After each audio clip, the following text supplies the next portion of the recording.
The story begins with the main character, Lloyd, getting scolded by his team leader, Mac. Mac yells that no one is ever going to use the terrible work Lloyd created. Before Lloyd can say anything, Mac shouts again, telling Lloyd that he only knows how to do repairs and nothing else, and that he's only allowed to stay on the team out of pity. Mac shouts, asking if Lloyd seriously handed over such a shoddy shield for an S-rank mission. Confused, Lloyd asks what Mac means by shoddy, since the shield did deflect a wyvern's attack during the fight. And it worked during the A-rank mission the other day too. Mac yells back that it was all because of his skills. He adds that Lloyd can't even fight, yet he still hangs around in the party. Mac also points out that anyone in the country could do repairs as poorly as Lloyd. Hearing this, Lloyd wonders if calling them crappy was too harsh. But Lloyd has always been repairing weapons and parts to raise funds for his own shop. Then Mac shouts that Lloyd's useless tasks end now and that he's out of the party. Lloyd simply responds with okay. Mac asks if Lloyd understands, then tells him to get out of his sight immediately. Before leaving, Lloyd thanks Mac for everything. After Lloyd leaves, Mac remains frustrated. Suddenly, someone else arrived and said it was incredible. Mac, confused, looked in the direction of the voice and asked, "What?" The boy then asked if it was true that the shield managed to deflect a wyvern's attack and if it was Mac's shield. Mac responds, saying yes, the shield was made by the guy he kicked out, but he no longer wanted it. The boy smiled and said that if that was the case, he would take the shield with him. After the boy leaves, Mac remains confused, wondering why someone would take what he considered trash. He also thinks he might have seen the boy before but decides to let it go. The scene then shifts to Lloyd, who wonders if any party would want a non-combatant like him, even if he continued adventuring. Lloyd recalls Mac's words about his repairs being crappy and how he wasn't worth it. Lloyd feels a bit sad because he always thought he was doing his best. He tensely wonders what to do next, as he's still short on money and getting close to achieving his dream. Meanwhile, the boy who had taken the shield, named Lindo, approaches Lloyd. Lindo greets him with a hello and asks if Lloyd would be willing to accept a job from him if he doesn't mind. Hearing this, Lloyd is confused, wondering if Lindo is an adventurer and how he knew about Lloyd's expertise in repairs. Lindo then asks Lloyd to name his price, as he wants him to fix the sword he has. Lloyd, confused, asks what Lindo means. The scene then shifts a few minutes later to a room where they are discussing the sword. Lloyd asks Lindo if it is a cherished sword of his. Lindo responds with a yes, indicating that Lloyd is correct. Lloyd, slightly puzzled, notes that the sword shows signs of heavy use but has definitely been well cared for. When Lloyd takes the sword from its case, he notices a fading family crest on it. Lloyd's eyes widen in awe at the sight of the sword, but his expression becomes weird and tense. Lloyd tells Lindo that given the sword's age, he might not be able to make it perfect. However, if Lindo insists, he promises to do his utmost best. To confirm, Lloyd asks Lindo if that would work for him. Lindo smiles and says that it would be perfectly fine, so he'll leave his sword with Lloyd. Lloyd responds with an okay and tells Lindo to consider the work done. After Lindo leaves, Lloyd opens the sword for repairs and is flooded with nostalgic memories from his childhood. The scene flashes back to Lloyd's grandfather, Lauren, shouting at Lloyd, saying that if he stays with him too long, his father will scold him. Lloyd, curious, shows Lauren something he repaired and asks if he decorated it. Lauren responds with a no, saying he only repairs things. Lloyd, confused, asks what repair means. Lauren explains that, simply put, he mends various items, restoring their color, shape, and the memories imbued in them. Lloyd is amazed and tells Lauren that he also wants to give it a try. Lauren then begins to teach Lloyd about it, and Lloyd practices with great enthusiasm. The scene shifts back to the present, where Lloyd begins repairing the sword. He first removes the rust, then uses fire to reshape it with a hammer. After chanting some spells, he finishes up and prepares the repaired sword. The scene shifts to the next day, where Lloyd is trembling while holding something in his hands. He tensely calls out to Lindo, who responds by asking what's wrong. It's then revealed that the bag contains many coins. Lloyd nervously asks Lindo if he's sure about the amount, wondering if it's too much. Lindo responds affirmatively, saying he's certain and that the reward is due to Lloyd's exceptional work. Lloyd expresses his gratitude for being able to help and asks Lindo why he sought out his services. Lindo responds that he saw Lloyd in the tavern that day. Hearing this, Lloyd remembers the day and feels frustrated and sad about Mac's words. Lindo then asks Lloyd if he remembers the shield he fixed. He notes that while it looked heavily used, It had no significant or fresh damage. Given its resilience to deflect monster attacks and its quality, it's clear that a regular repairman couldn't achieve that. Linda also asks if Lloyd trained hard for it. Lloyd, initially stunned by the question, responds that he still considers himself a novice compared to the repairman he admires. Lloyd then shares that the precious workshop left behind by his grandfather, who was a repairman, is filled with cherished memories but has limited capabilities. He also shares that he knows he needs to hone his skills further and, as the first step, he wants to open his own shop. Hearing this, Lindo is stunned. Lindo then reveals that the sword Lloyd repaired was left to him by his late father. Lloyd realizes that this is why Lindo mentioned before that Lloyd could say it was a cherished sword. Lindo also shares that since his rookie adventurer days, he has been using the sword flamboyantly, which has caused it to become quite worn out. Lindo sadly shares that he thought he wouldn't be able to use the sword again, but now he is happy that Lloyd repaired it. He feels that Lloyd has woven together the emotions he inherited from his father. Hearing this, Lloyd reflects on his grandfather's words about memories being imbued in things. He realizes that his grandfather was right and decides to pursue his dream of becoming a repairman, just like his grandpa, a repairman who could mend memories. Lloyd then happily thanks Lindo for entrusting him with the sword. Lindo responds that he should be the one to thank Lloyd and then asks if Lloyd truly believes that his dream will come true. Lloyd thinks for a moment and then shouts with confidence that yes, he definitely believes he will make his dream come true. Lindo smiles and says he guesses Lloyd will be even busier from now on. Lloyd, a bit confused, responds that he also thinks that might be the case. The scene shifts to several days later, deep within a high-difficulty dungeon, where Lindo and his team are preparing to conquer it. On the last floor of the dungeon, as soon as they entered, they were stunned to find a dragon there, even though they were still near the entrance. They were afraid that with their current gear and levels, defeating the dragon would be difficult, so everyone prepared to retreat. But Lindo drew his sword and started running toward the dragon. Seeing this, Lindo's teammates shout that he's being reckless, as there's no way he can handle the dragon with his flimsy sword. Despite their warnings, Lindo doesn't listen and continues to attack the dragon with his sword. To everyone's surprise, the dragon is sliced into two parts by Lindo's attack. Everyone is stunned, unable to believe it. Lindo, meanwhile, is thrilled, as he always believed that Lloyd was truly extraordinary. The scene shifts to some time later at Lloyd's shop, where he welcomes a customer and is surprised to see Lindo. Lindo remarks that it looks like Lloyd's shop is bustling. Lindo also shares that he kept hesitating to enter because there were always customers. Lloyd responds that he owes a lot of this success to Lindo. Lloyd also mentions that he uses the space as both a workshop and a store since it's connected to his atelier. He admits that it's a bit cramped though. Lindo responds that he understands it's very convenient for Lloyd and that the business is thriving, implying that his promotion of Lloyd's shop worked. Hearing this, Lloyd, confused, asks what Lindo means by promotion.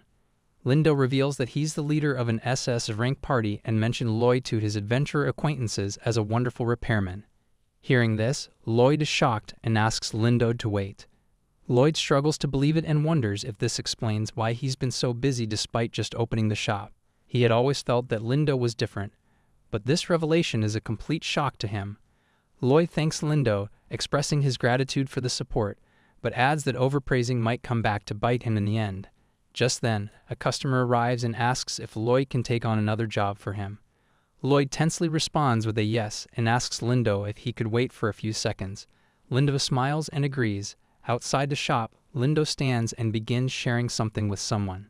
He shares that having repeat customers in just a few days is quite impressive, and at this rate he feels confident leaving tasks to Lloyd. He then asks the unknown person if that isn't right. Suddenly, a girl appears and angrily asks Lindo how long he plans to keep her waiting. Lindo responds by apologizing to the girl. After a few minutes in the shop, Lloyd thanks the customer for coming. He finally finishes his work and suddenly remembers Lindo, calling him inside. To Lloyd's surprise, Lindo arrives with the girl. Once they're all seated in the room, Lloyd asks if this time his client is not Lindo but the little girl. The girl, furious, scolds Lloyd for calling her a little girl while being a commoner. She introduces herself as Asha and demands that Lindo behead Lloyd immediately. Lloyd is shocked and wonders what makes him a commoner and why it matters. Lindo laughs and tells Asha to calm down, then explains that Lloyd is the owner of the repair shop and a highly skilled repairman he recommended. Hearing this, Lloyd is shocked and shouts at Lindo, pleading that he isn't like that. Lloyd introduces himself and says he's pleased to meet her. Asha doesn't react, and with a serious expression, shares that she wouldn't be at Lloyd's shop if it weren't for Lindo's recommendation. Asha then places a child's dress in front of Lloyd. Seeing this, Lloyd is confused and wonders why a child's dress, noting that it appears quite old, worn, and out of shape. Lloyd, confused, asks what this is. Asha, angered, asks if Lloyd can't tell that it's a dress. Lloyd quickly clarifies that he didn't mean it that way. Asha, still angrily, demands to know what Lloyd means, emphasizing that it's urgent. Lloyd laughs and responds with an okay, while privately thinking that dealing with Asha isn't easy. Lindo explains that the dress belonged to Asha's mother when she was a child. Hearing this, Lloyd realizes that it must have been made by a skilled artisan. Despite being damaged, the dress is clearly well crafted. Lindo then asks Lloyd if he understood. Before Lloyd could respond, Asha angrily said, "That's enough, Lindo," so Lindo just smiled and went quiet. Asha then told Lloyd that she only wanted him to repair the dress and nothing more. Without waiting for his response, Asha turned away and said she was going to get some exercise. Lindo agreed with Asha and told Lloyd that they would be leaving for the day. At that moment, Lloyd noticed that Asha seemed rushed and wondered if there was a reason for her behavior. He quickly shouts and calls out to Lindo, asking him to wait. After Asha is gone, Lloyd talks to Linda about her. Lloyd first apologizes to Lindo for stopping him. Lindo responds that Lloyd should apologize earlier since he was trying to leave without explaining. Lloyd then says he genuinely wants to know why Asha was in such a hurry. Lindo was initially hesitant to share. Lloyd then said it might sound presumptuous, but as a repairman, it's not just about fixing the item. It's also about understanding and connecting with the emotions behind it. That's why Lloyd wants to fully understand what this dress means to Asha. Finally, Lindo shares that he and Asha met a few years ago during a bodyguard mission. She had been very close to her mother, Miranda. Lindo then shares more details about Asha and her mother. Finally, Lloyd learns the shocking news that Asha's mother, Miranda, is suffering from an incurable disease. Lloyd asks once more to confirm whether this is true. Lindo confirms this, explaining that Miranda has been suffering from a mysterious illness for years, one that no doctor could cure. Her condition has been worsening daily, and she remains bedridden as they speak. Lloyd says that it's very terrible. He finally understands why Asha was upset earlier. It was because of her mother. Lindo then asks for forgiveness for Asha's behavior, requesting that Lloyd please forgive her.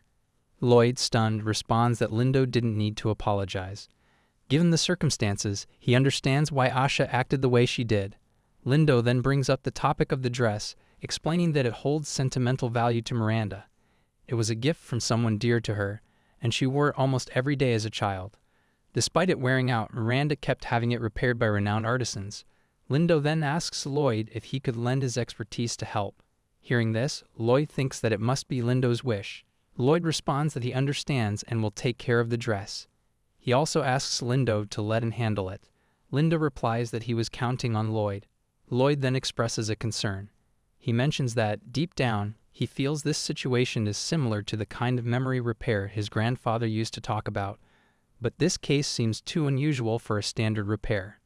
Lloyd tells Lindo that the dress is so old that he can't determine what it originally looked like and would need to ask Miranda about it. However, given her condition, that's not possible. Lindo sadly agrees with Lloyd's observation. Then Lloyd suddenly remembers something and asks Lindo if he mentioned earlier that a renowned repairman had fixed the dress. Lindo responds that Miranda had told him this, but asks what Lloyd is getting at. Lloyd wonders if the clue might be closer than he thought and considers the possibility that the repairman could be his grandfather. He decides to give it a try and thanks Lindo for the information, as it might help him find a lead. The scene shifts to several days later, with Lloyd walking toward his destination. He wonders if he could probably recreate the dress, but realizes he's missing some key parts. Lloyd felt tense, worrying that Asha would be furious as she found out he had asked Lindo for her address. Despite this, he was heading towards Asha's house.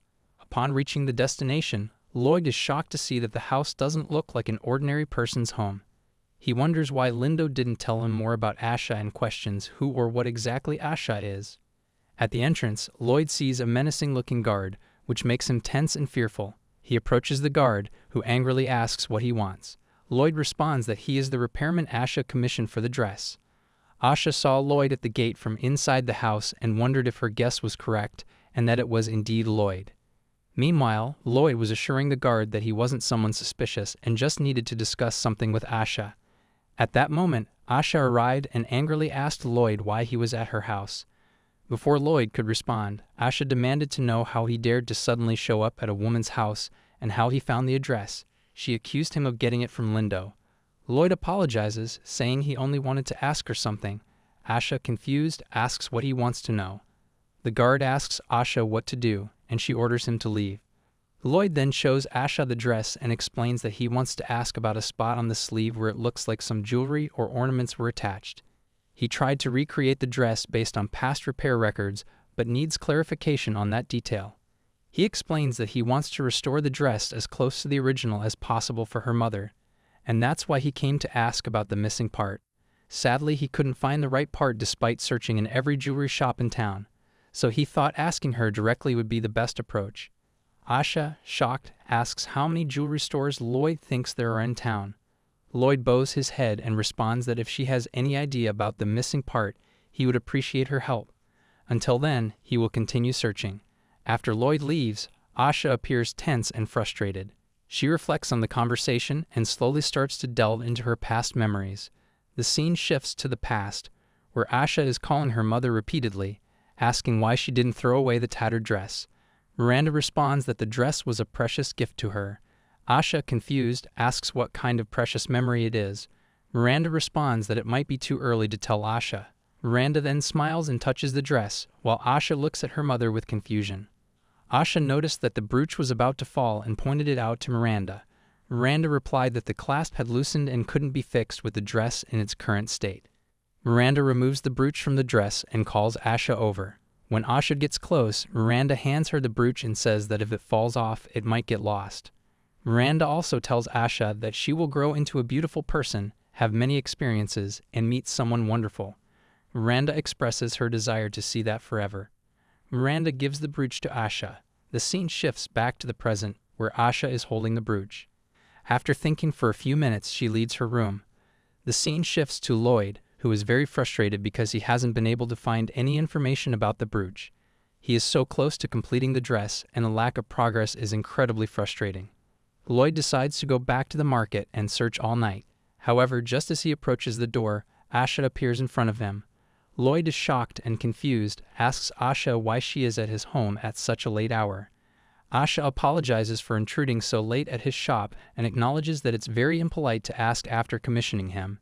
She then pauses and indicates that she wants to ask something, leaving Lloyd confused. Asha then asks Lloyd why he is going to such lengths for someone else's dress. She also shares that she wants to see his resolve. After some time, Asha and Lloyd have a long chat about the dress and why Lloyd is taking such an interest in it. As they are talking, someone suddenly arrives and shares news about Miranda. Hearing the news, Asha is shocked and starts running out of the room. Lloyd shouts after her, asking her to wait. The scene then shifts to Asha's home, where Miranda is lying on the bed. Asha's father holds Miranda's hand, saying that she can't leave yet. He wonders where Asha is at a time like this. Suddenly, Asha arrives, wearing the dress, and her father is stunned. Asha stands close to Miranda, who looks a little confused seeing her in that dress. Asha smiles and happily tells her mother that she is truly happy to be her daughter. Asha also says that although she still doesn't fully understand the words Miranda spoke to her last time, she promises that she will become a wonderful woman like her mother one day. She asks Miranda to keep watching over her as she finds happiness in her life. Miranda smiles and says that Asha looks very beautiful. Miranda reminisces about the past with Asha's father, recalling the fun and loving times they shared. She remembers that the dress was a gift from him, symbolizing the moments they cherished throughout their lives together. Seeing the dress, Miranda recalls her entire childhood and the love she experienced. Both she and Asha's father smile at the memories in the past. In the present, Asha and Miranda share a smile as they look at each other, feeling the warmth of those memories.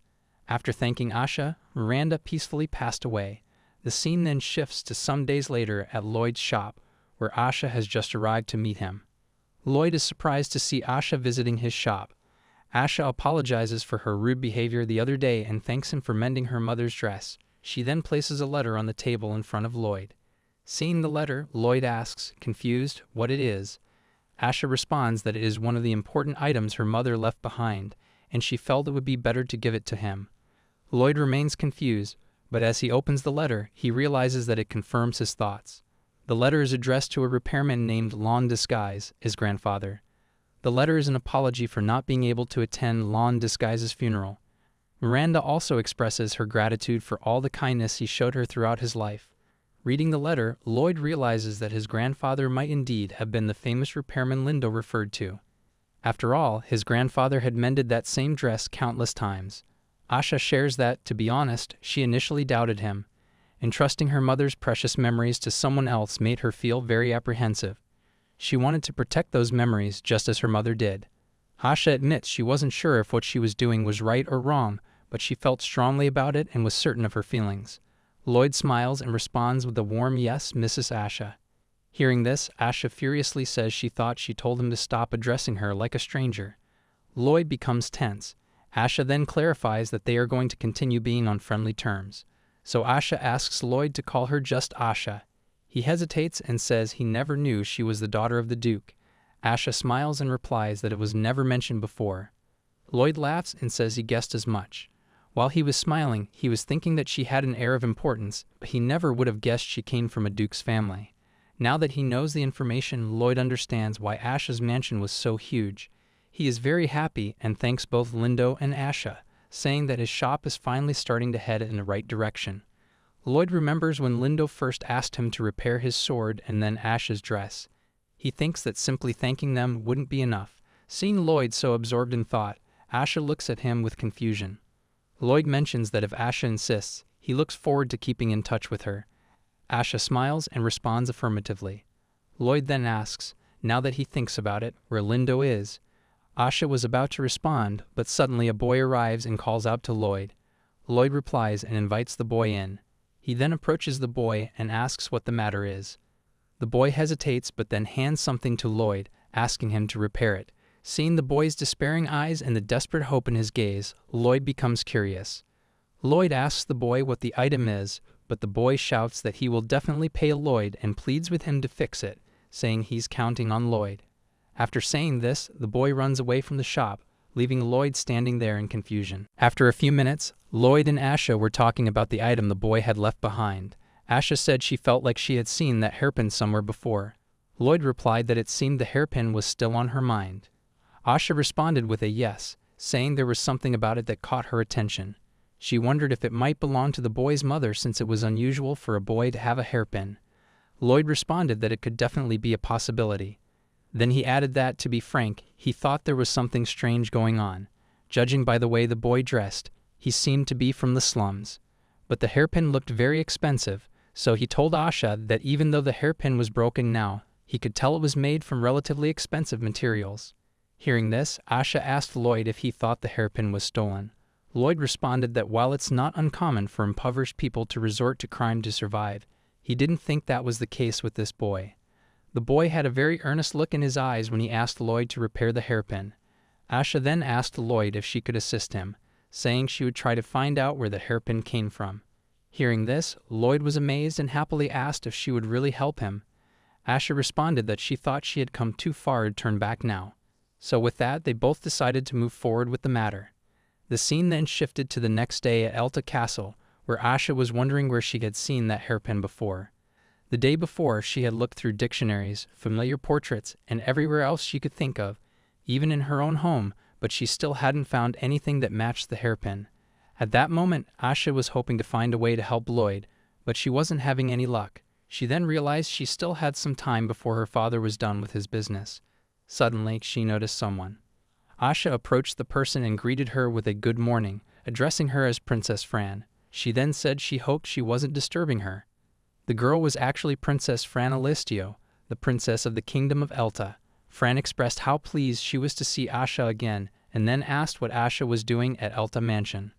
Asha responded that her father had arrangements with His Majesty, so she decided to take a stroll in the meantime. She then asked Fran what she was doing. Fran replied that she was talking to a little flower fairy. Asha responded that it sounded like fun. Fran then noticed the fairies flying around Asha. Suddenly, Asha overheard some people in the mansion murmuring about Fran. A girl asked a boy if he had seen Fran again, pointing at the air. The boy responded that Asha must be talking about the fairies again. They thought there was no way fairies could exist in the world. Asha listened to all of this with serious attention and focus. Suddenly, she heard Fran calling her, so she turned around. Fran asked Asha if something was the matter. Asha apologized, saying she had gotten caught up in something. Fran smiled and said she understood. Suddenly, the scene shifted to Lloyd's face, which showed shock as he saw something. Asha asked Fran if she could ask her something. Fran, looking puzzled, agreed and asked what it was. Asha responded that it was about the hairpin Fran was wearing. The scene then shifted to another location where Lloyd explained that he had tried following the general direction the boy ran towards. As expected, it led to a slum area that was quite complex, so he likely wouldn't find the boy immediately. Suddenly, Lloyd was shocked to see that the boy was surrounded by two other boys, who appeared to be beating him. The boys shouted at Tenya, calling him by name and saying he was always muttering to himself. They told Tenya to stop being so creepy and just hand over the hairpin. They said it was a waste for someone like Tenya to have an expensive item like that.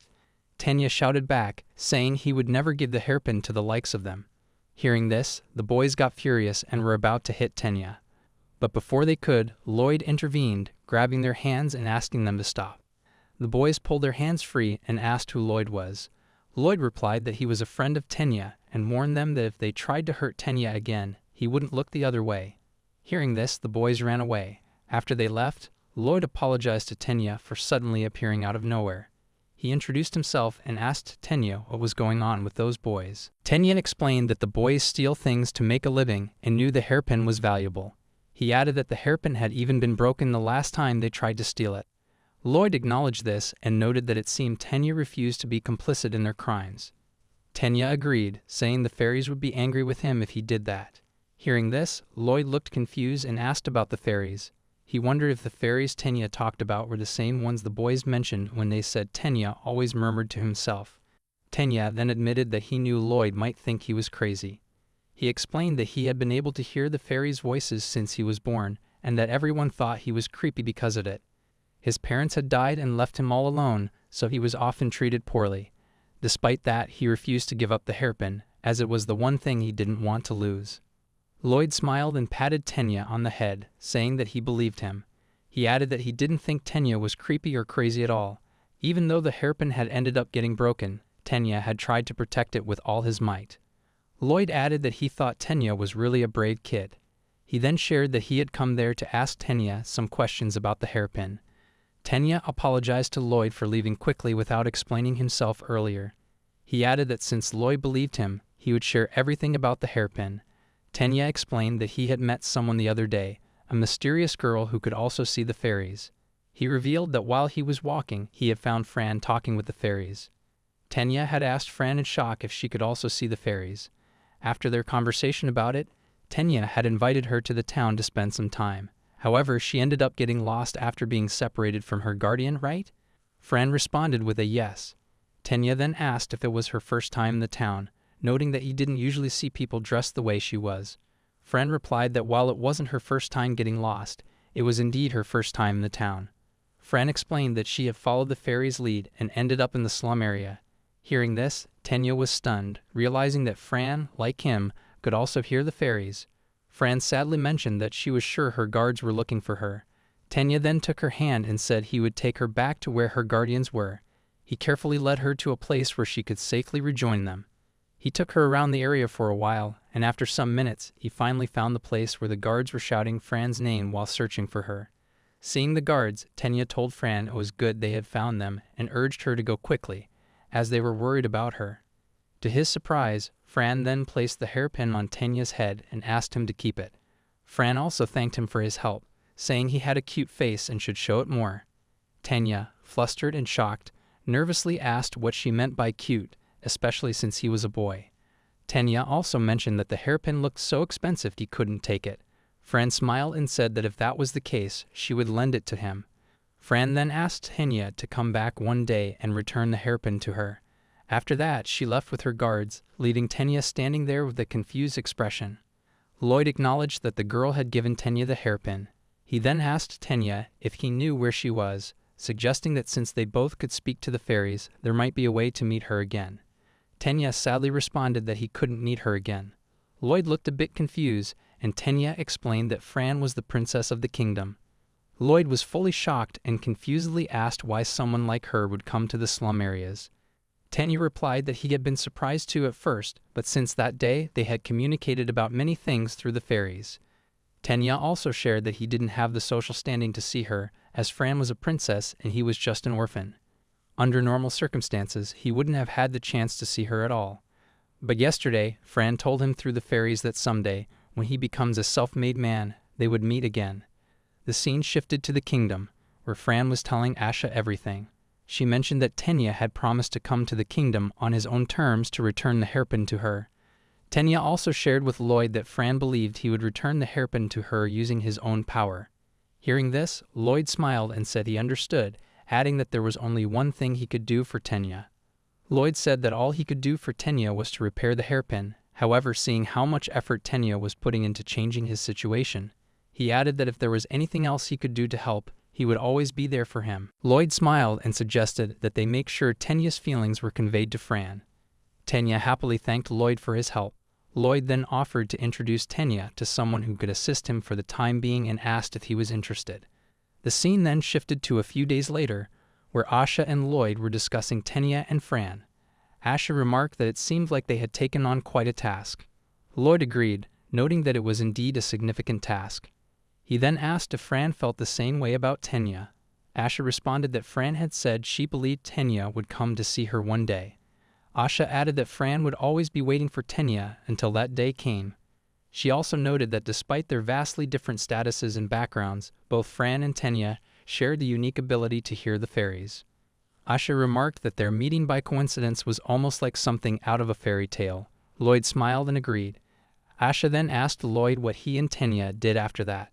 Lloyd was about to share what happened next when Lindo arrived and greeted both of them. Lloyd laughed and said, "Speaking of the devil," making a sarcastic comment as a joke. Surprisingly, Tanya also arrived and told Lloyd that he was going with Lindo to complete his first commission as an adventurer. It was clear that Tanya was wearing the hairpin as a locket. Tanya then asked Lloyd if he could repair his sword. Seeing Tanya smile, both Asha and Lloyd exchanged smiles. The scene then shifted to another location, where a mysterious boy was heard saying that he would never forgive the detestable repairman. The scene then shifted to Lloyd's childhood, where he was silently watching his father, Tyler, and his grandfather discussing him. Tyler furiously shouted at Lond, asking why he was dragging Lloyd to a place like that again. He accused Lond of trying to turn his grandson into an apprentice and emphasized that he had no intention of letting Lloyd become a repairman. Lond tried to respond, but before he could, Tyler shouted again, saying that all Lond did was lock himself in his room to work. Tyler accused Lond of never caring about his family's feelings, neither his mother's nor his own. Before leaving, Tyler shouted that he didn't believe Lond was the best repairman in the royal capital. After Tyler departed, Lond reflected on the word feelings and wondered if perhaps he hadn't changed at all since that time.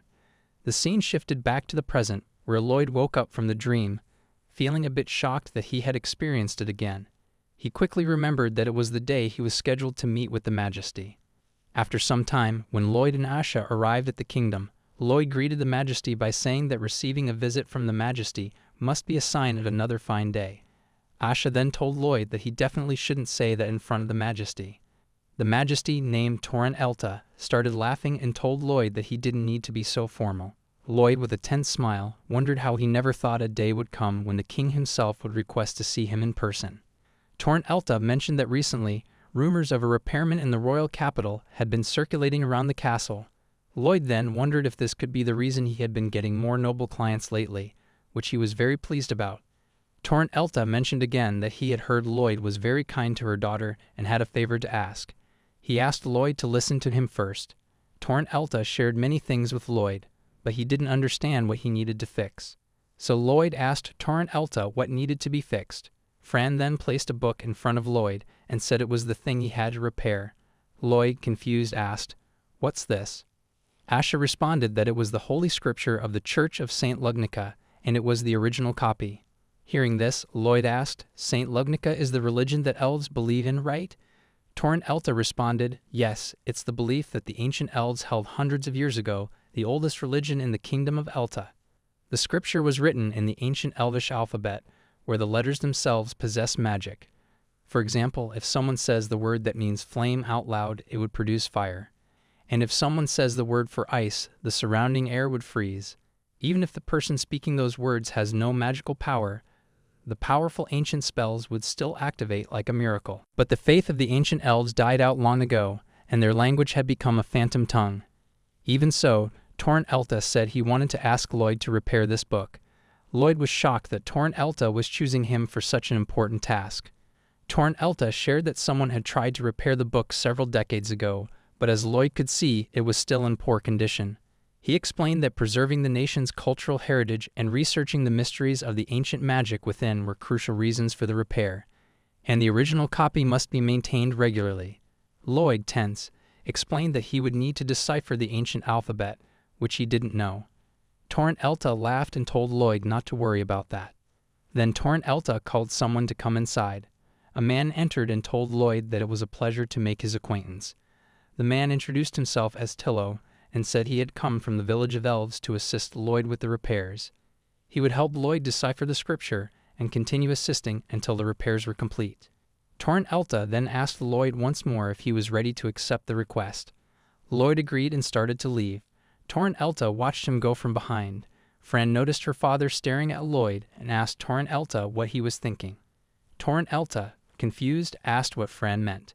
Fran urged Torrent Elta not to hide it, saying he must have had a different reason for choosing Lloyd, didn't he? Torrent Elta sighed in relief and told Fran that he was just considering giving Lloyd a little test. Deep down, Torrent Elta was curious to see what Lloyd, Lon's grandson, was capable of. The scene then shifted to later, where Lloyd was working on repairing the item he received from Torrent Elta. He wondered about the ancient Elvish alphabet and the mysterious magic it held. He had heard that ancient Elvish magic had mostly been replaced by modern magic, and only a few people still studied it. However, if he could repair the scripture, he hoped he would at least see the ancient magic activated by the alphabet. Lloyd then told Tillo that he had managed to repair part of the binding, but if he was going to fix it, he wanted it to look perfect. Tillo then suggested taking a short break. Lloyd, feeling a bit tense, responded that it was a good idea and agreed to take a break. Tillo then asked Lloyd how the repairs were going so far. Lloyd responded that he could repair the binding fairly easily, but the interior was a problem. The bookworm bites were pretty bad, and the letters were quite faded. Lloyd also shared that it might be a little longer until Tillo could help. Tillo then asked Lloyd if he could inquire about where Lloyd learned his repair techniques. Lloyd, confused, asked if Tillo wanted to know who his mentor was. Tillo smiled and responded with a yes, noting that Lloyd was so young yet already owned a shop. He added that receiving a request from the king to repair the scripture meant Lloyd must be a very talented individual indeed. Lloyd responded that he didn't think he was all that impressive and that his mentor was his grandfather, who was also a repairman. He mentioned that his grandfather passed away when he was young, so many of his memories of Lond were vague. Tillo then asked Lloyd if he didn't mind sharing more about Lond. Lloyd, confused, asked if Tillo really wanted to hear stories about his grandfather. Lloyd shared that it wasn't all that interesting, but he inherited the atelier from his grandfather. In the past, he often visited Lond while he was working and played make-believe that he was a repairman too. Tillo asked, "So did you decide to become a repairman as well?" Lloyd responded with a yes, explaining that his grandfather's reputation as a repairman was well known throughout the royal capital at the time. Lloyd said that he learned all the techniques and knowledge he needed to be a repairman from Lond. But of all the things Lond taught him, one thing stood out in particular, and it was that the most vital thing for a repairman was to become close with the client, to weave back together the thoughts and feelings an object embodies. No matter what the item is, it always has a history and contains the memories of the time spent with the client. Human emotions are invisible and vary from person to person, so it's a challenging task to capture them. Lloyd also shared that his grandfather said it took a long time for him to understand that himself. Suddenly, Lloyd realized that Tillo was just listening, so he apologized for blabbering on, saying he usually doesn't get the chance to talk about Lond. Tillo responded that it wasn't a problem and apologized for prying into Lloyd's past. Lloyd replied that it was fine. Lloyd then said that since he couldn't understand the ancient Elvish language on his own, having someone like Tillo, who could grasp the feelings the elves poured into the scripture, was very reassuring. Lloyd announced that he would do everything in his power and asked Tillo once again to lend him his help. At first, Tillo hesitated but then smiled and agreed. Seeing Tillo's reaction, Lloyd wondered what that was about. Lloyd then asked Tillo if he would share about his hometown as well.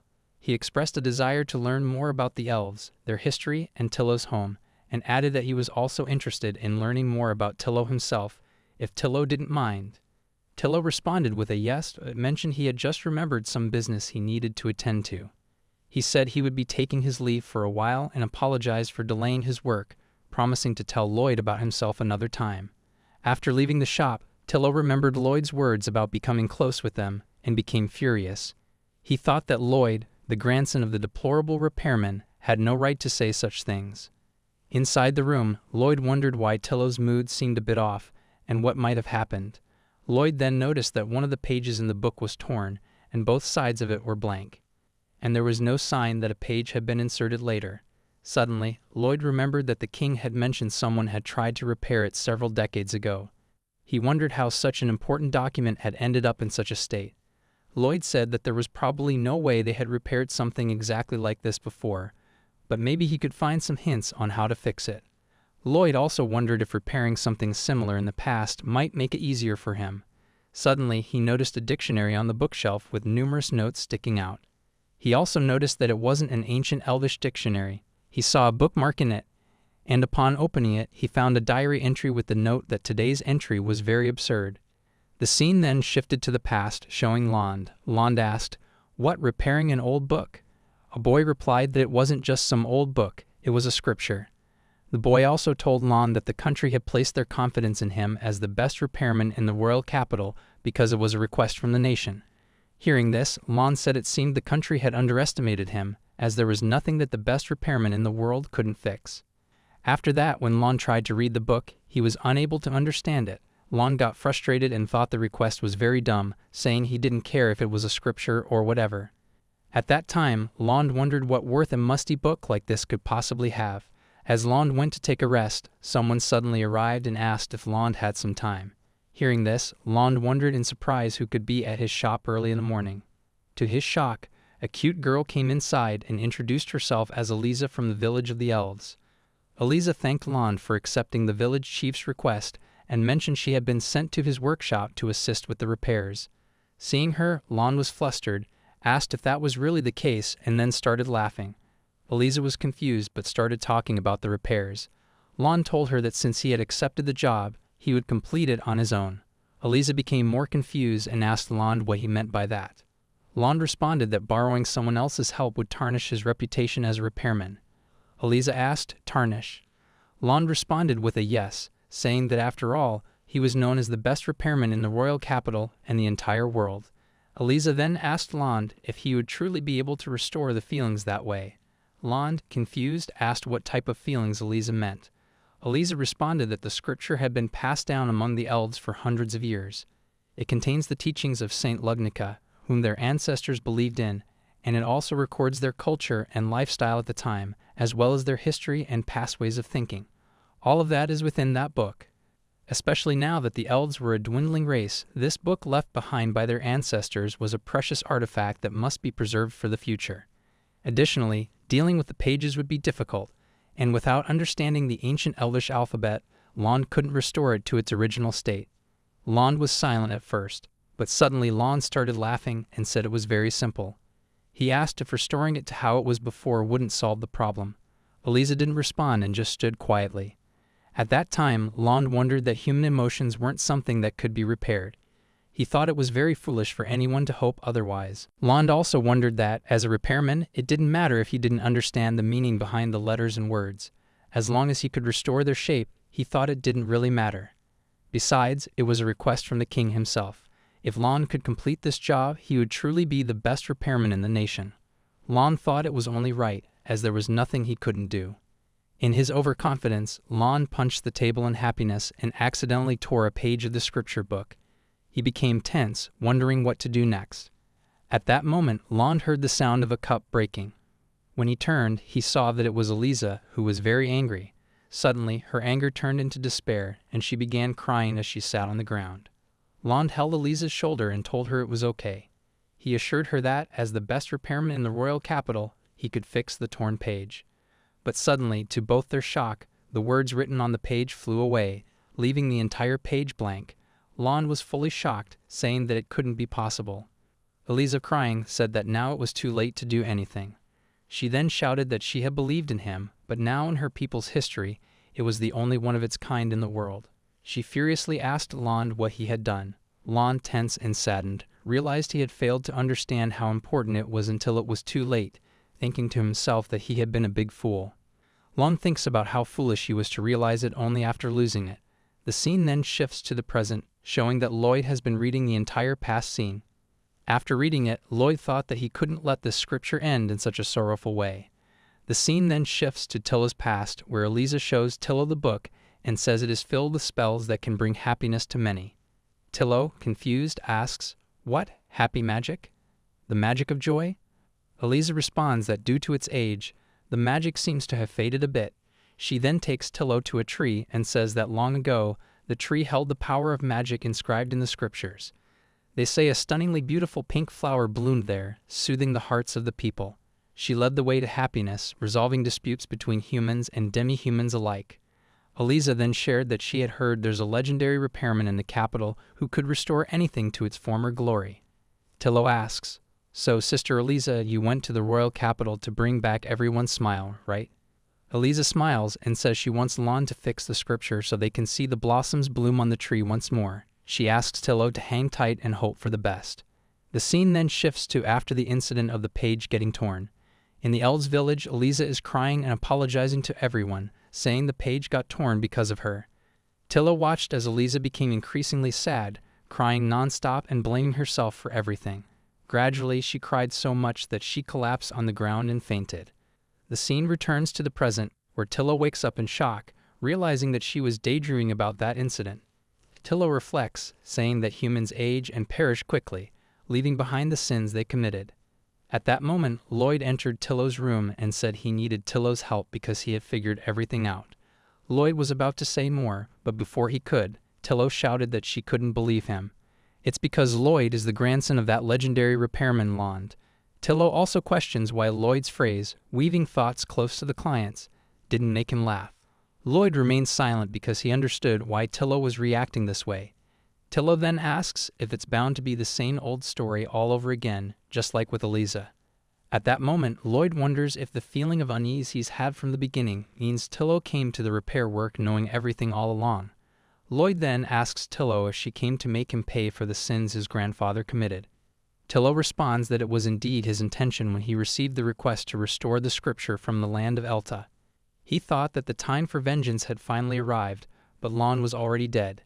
Tilla shouts that Lond left the world without atoning for the irreparable wrongs he had done. Lloyd, feeling very tense, struggles to find the right words. Tilla then asks Lloyd what he thinks happened to Eliza after that incident.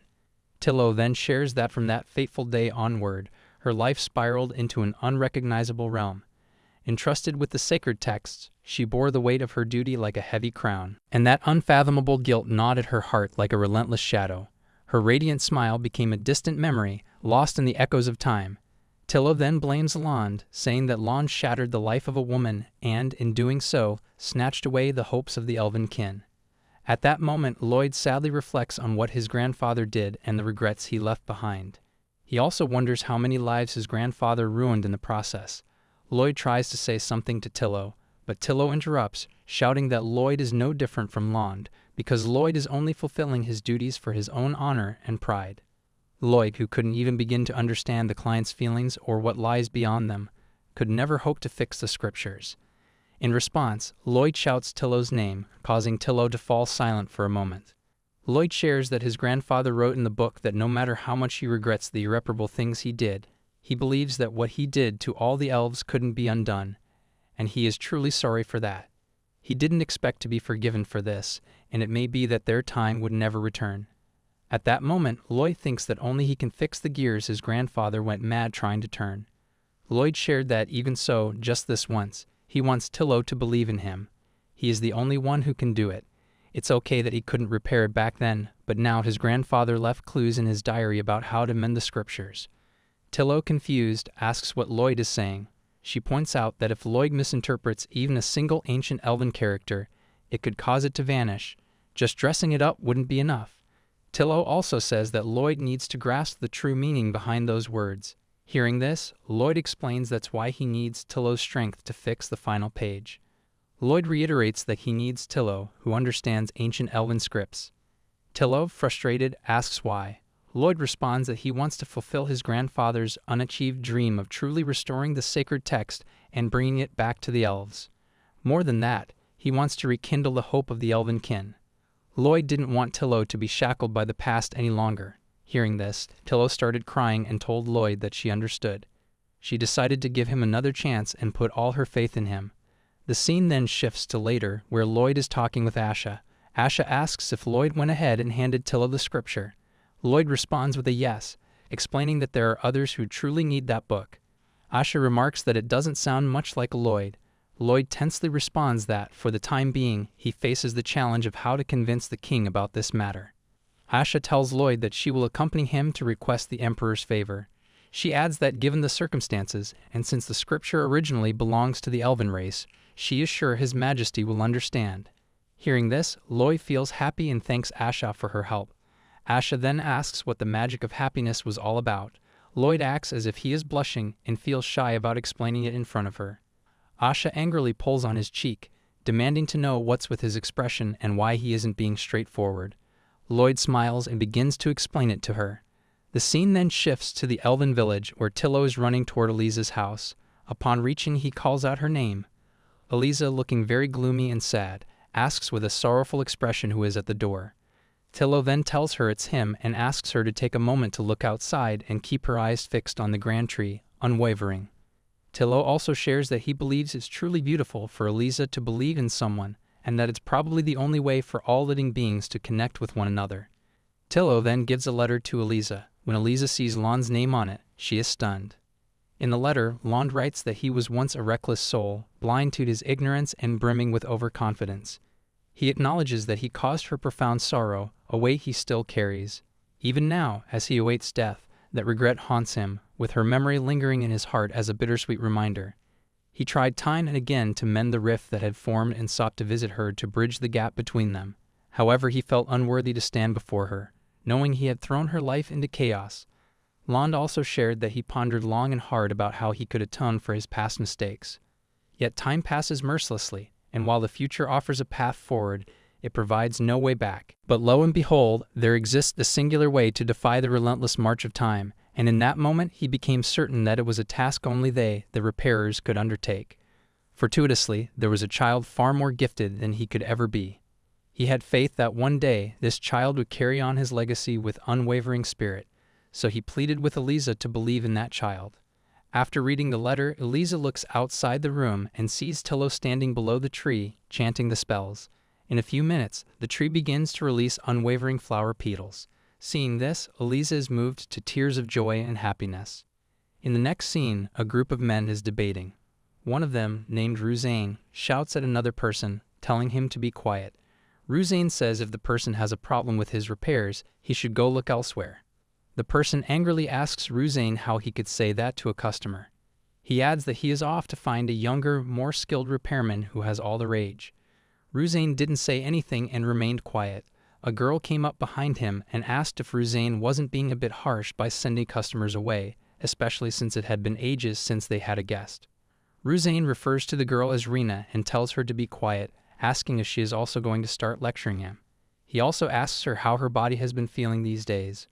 Rena responds that she feels discomfort radiating from her right thigh up to her shoulder. Ruzane agrees, saying she was right. Rena then asks, confused, what the matter is, master.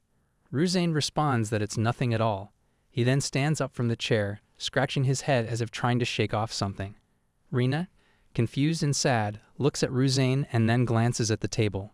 The scene then shifts to Lloyd's shop, where he is cleaning his desk and singing songs. Suddenly, he hears a knock at the door. Initially stunned, he quickly recovers and happily welcomes the customer. Rena comments that while the facade is grand, the place is quite a dump, and asks Lloyd to excuse her intrusion. Lloyd, feeling tense, asks if they came with a request. Ruzane shouts that there's no other reason anyone would come to a place like Lloyd's shop. Lloyd, confused, wonders what on earth this person is doing barging in like that. After Ruzane sits on the sofa, Rena apologizes to Lloyd for the sudden intrusion and introduces Ruzane as the mender and herself as his assistant Rena. Hearing the name, Lloyd is shocked. He asks, astonished, why the repair master is in his shop. Ruzane then delivers a shocking statement, saying he wants to request some repairs on his assistant, Rena. Lloyd is left speechless and in shock, wondering why Ruzane is asking for a girl to be repaired. After Ruzane explains everything, Lloyd feels a sigh of relief upon realizing that Rena is a mechanical girl. Lloyd shares that he has never seen something so intricate and autonomous before. He then stands up, approaches Rena, and says, of course, it's made by Ruzane truly. Lloyd holds Rena's hand and asks if he can take a closer look. Suddenly, Ruzane gets furious, pulls Lloyd back by his collar, and shouts that he was talking to Ruzane, so Lloyd should not be poking around in matters that don't concern him. Lloyd, confused, asks if he's going to repair Rena, and if Ruzane is angry about touching her, then repairing her would be impossible. Hearing this, Ruzane releases Lloyd's collar and tells him to shut up and just fix the thing. Ruzane also warns Lloyd to listen carefully. If Lloyd messes up, he will make sure Lloyd won't be able to walk again. Lloyd is stunned by this, but Rena then apologizes to Lloyd on behalf of her master's rude behavior. Finally, Ruzane asks Lloyd if he is ready to take the request. Lloyd responds that he understands everything and will take it. As Lloyd inspects Rena, he marvels at the technology, noting that it is absolutely mind-blowing. He remarks that it's no wonder Rena could be mistaken for a human, as there are nerve components that resemble those of a human body. Lloyd is very cautious while repairing, knowing that one tiny mistake could cause Rena to freeze up instantly. He then says that he can hardly believe it. Rena, confused, asks what's the matter. Lloyd asks if she was created by Mr. Ruzane. Rena responds that she understands, and although she doesn't have perfect recall, her master was the only one present when she was activated. Lloyd asks if Ruzane handled all the maintenance by himself. Rena confirms this, saying that with each maintenance session, her master added some new feature to her. Rena adds that this is why she is capable of moving the way she does. Lloyd responds that he understands and wonders if a mechanical girl with the appearance and abilities of a real human is like trying to bring a person to life. Lloyd also wonders why Ruzane decided to create a mechanical girl like a girlfriend. Suddenly, Rena smiles and shares that she believes Master Ruzane is truly a kind-hearted soul. Hearing this, Lloyd is confused and wonders what Rena means. Rena explains that to her master, she was just an assistant. If she broke, he could simply create a brand new mechanical girl. But every time she expresses her troubles, Ruzane desperately tries to fix her. Hearing this, Lloyd, still confused, is about to ask something. Lloyd starts to wonder, though it's hard to believe, that Rena possesses something that ordinary automations simply lack. And then, to create such a finely crafted automation, even though she had been repaired countless times all on her own, Lloyd couldn't help but wonder why Ruzane suddenly asked for help from someone like him. Seeing Lloyd so tense and deep in thought, Rena confusedly asks what happened. Lloyd responds that he has a little question for her. The scene then shifted to later, at Ruzane's house, where a customer ran out of the room when Ruzane started shouting, asking the customer not to mess with him and if there was a problem with his repairs. Ruzane also shouts, telling the customer never to show his face again. Lloyd is shocked to see this and tensely greets Ruzane with a hello. Seeing Lloyd, Ruzane was surprised and asked him to take a seat wherever he felt comfortable. Lloyd responded with a yes, and upon entering, he smelled something like booze. After that, Ruzane asks Lloyd if there is any hope for Rena's recovery. Lloyd responds that he wants to ask why Ruzane trusted him with Rena, of all people. Ruzane responds by asking Lloyd not to throw questions back at him or if he came all the way just to whine about his weaknesses. Lloyd replies that it wasn't like that, he was just utterly baffled. Ruzane asks what baffled him. Lloyd responds that it's the undeniable fact that Ruzane possesses advanced skills that he lacks. It was Ruzane who created her and brought her so close to being human. Lloyd adds that creating a human, even with alchemy, is just impossible. He then asks if, with such incredible skills at Ruzane's disposal, there was a reason Ruzane came to him to repair her. Ruzane angrily asks Lloyd if he really came all the way to his home to ask such ridiculous questions. He also tells Lloyd to keep quiet and just do his job. Ruzane then shares that his eyesight is fading fast. Lloyd is stunned to hear this. Ruzane continues, saying it might be due to the cheap booze or just age catching up, but his vision has been deteriorating for a while, making it impossible to get any real work done. Hearing this, Lloyd is shocked and shouts that it's really bad. Ruzane asks if Lloyd now understands why he couldn't do anything for that guy. Lloyd wonders if that's why Ruzane came to him for the repair. Suddenly, Ruzane starts sharing that he is just an old man with not much time left and created her purely for his own selfish satisfaction. Now he's worried about leaving someone behind all alone. Hearing selfish satisfaction, Lloyd gets confused and wonders what Ruzane means by that. He then asks Ruzane why he chose Rena. Ruzane responds that it's a ridiculous story. Then Ruzane starts sharing his story. He had a daughter. The scene shifts to the past, when Ruzane returned home. A little girl named Lena came running towards him, calling him father. Ruzane smiles and asks Lena about her health, apologizing for not being there with her again. Lena responds that, thanks to the medicine Daddy gave her, she is bursting with energy. Lena also thanks Ruzane for working so hard for her every day. She shares that even without Mommy, just having him makes her feel incredibly happy. She asks him to hurry up and get better so she can work hard and make things easier for Daddy, and then they could be together forever, right? Ruzane thanks Lena for being so strong. The next day, Ruzane comes back home and apologizes to Lena for being late, then goes directly into the kitchen without meeting her. While cooking, he tells Lena that he just landed a major commission from a noble.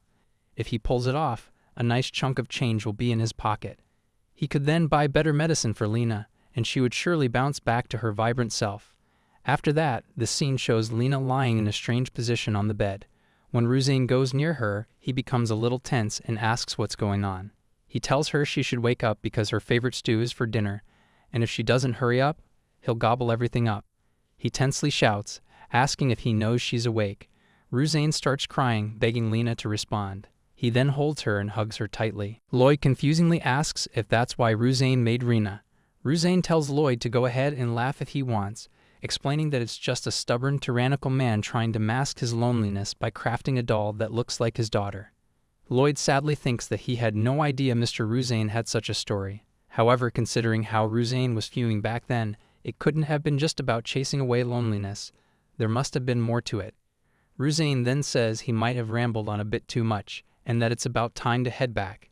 Lloyd suddenly asks if Ruzane could enlighten him further. Lloyd also says he will take full responsibility for repairing Rena, and will do it as quickly as he can. To do that, he needs to know the design Ruzane created for her. With that, Lloyd should be able to fix her in no time at all. Lloyd also tells Ruzane that he's counting on him. Ruzane, calling Lloyd a fool, asks if Lloyd just wants Rena's intel, didn't he? Ruzane says that's because he was the only one in the country who could create something like that. He then explains that he came to Lloyd in desperation, but even if he spilled all the details, it would still take months to fix.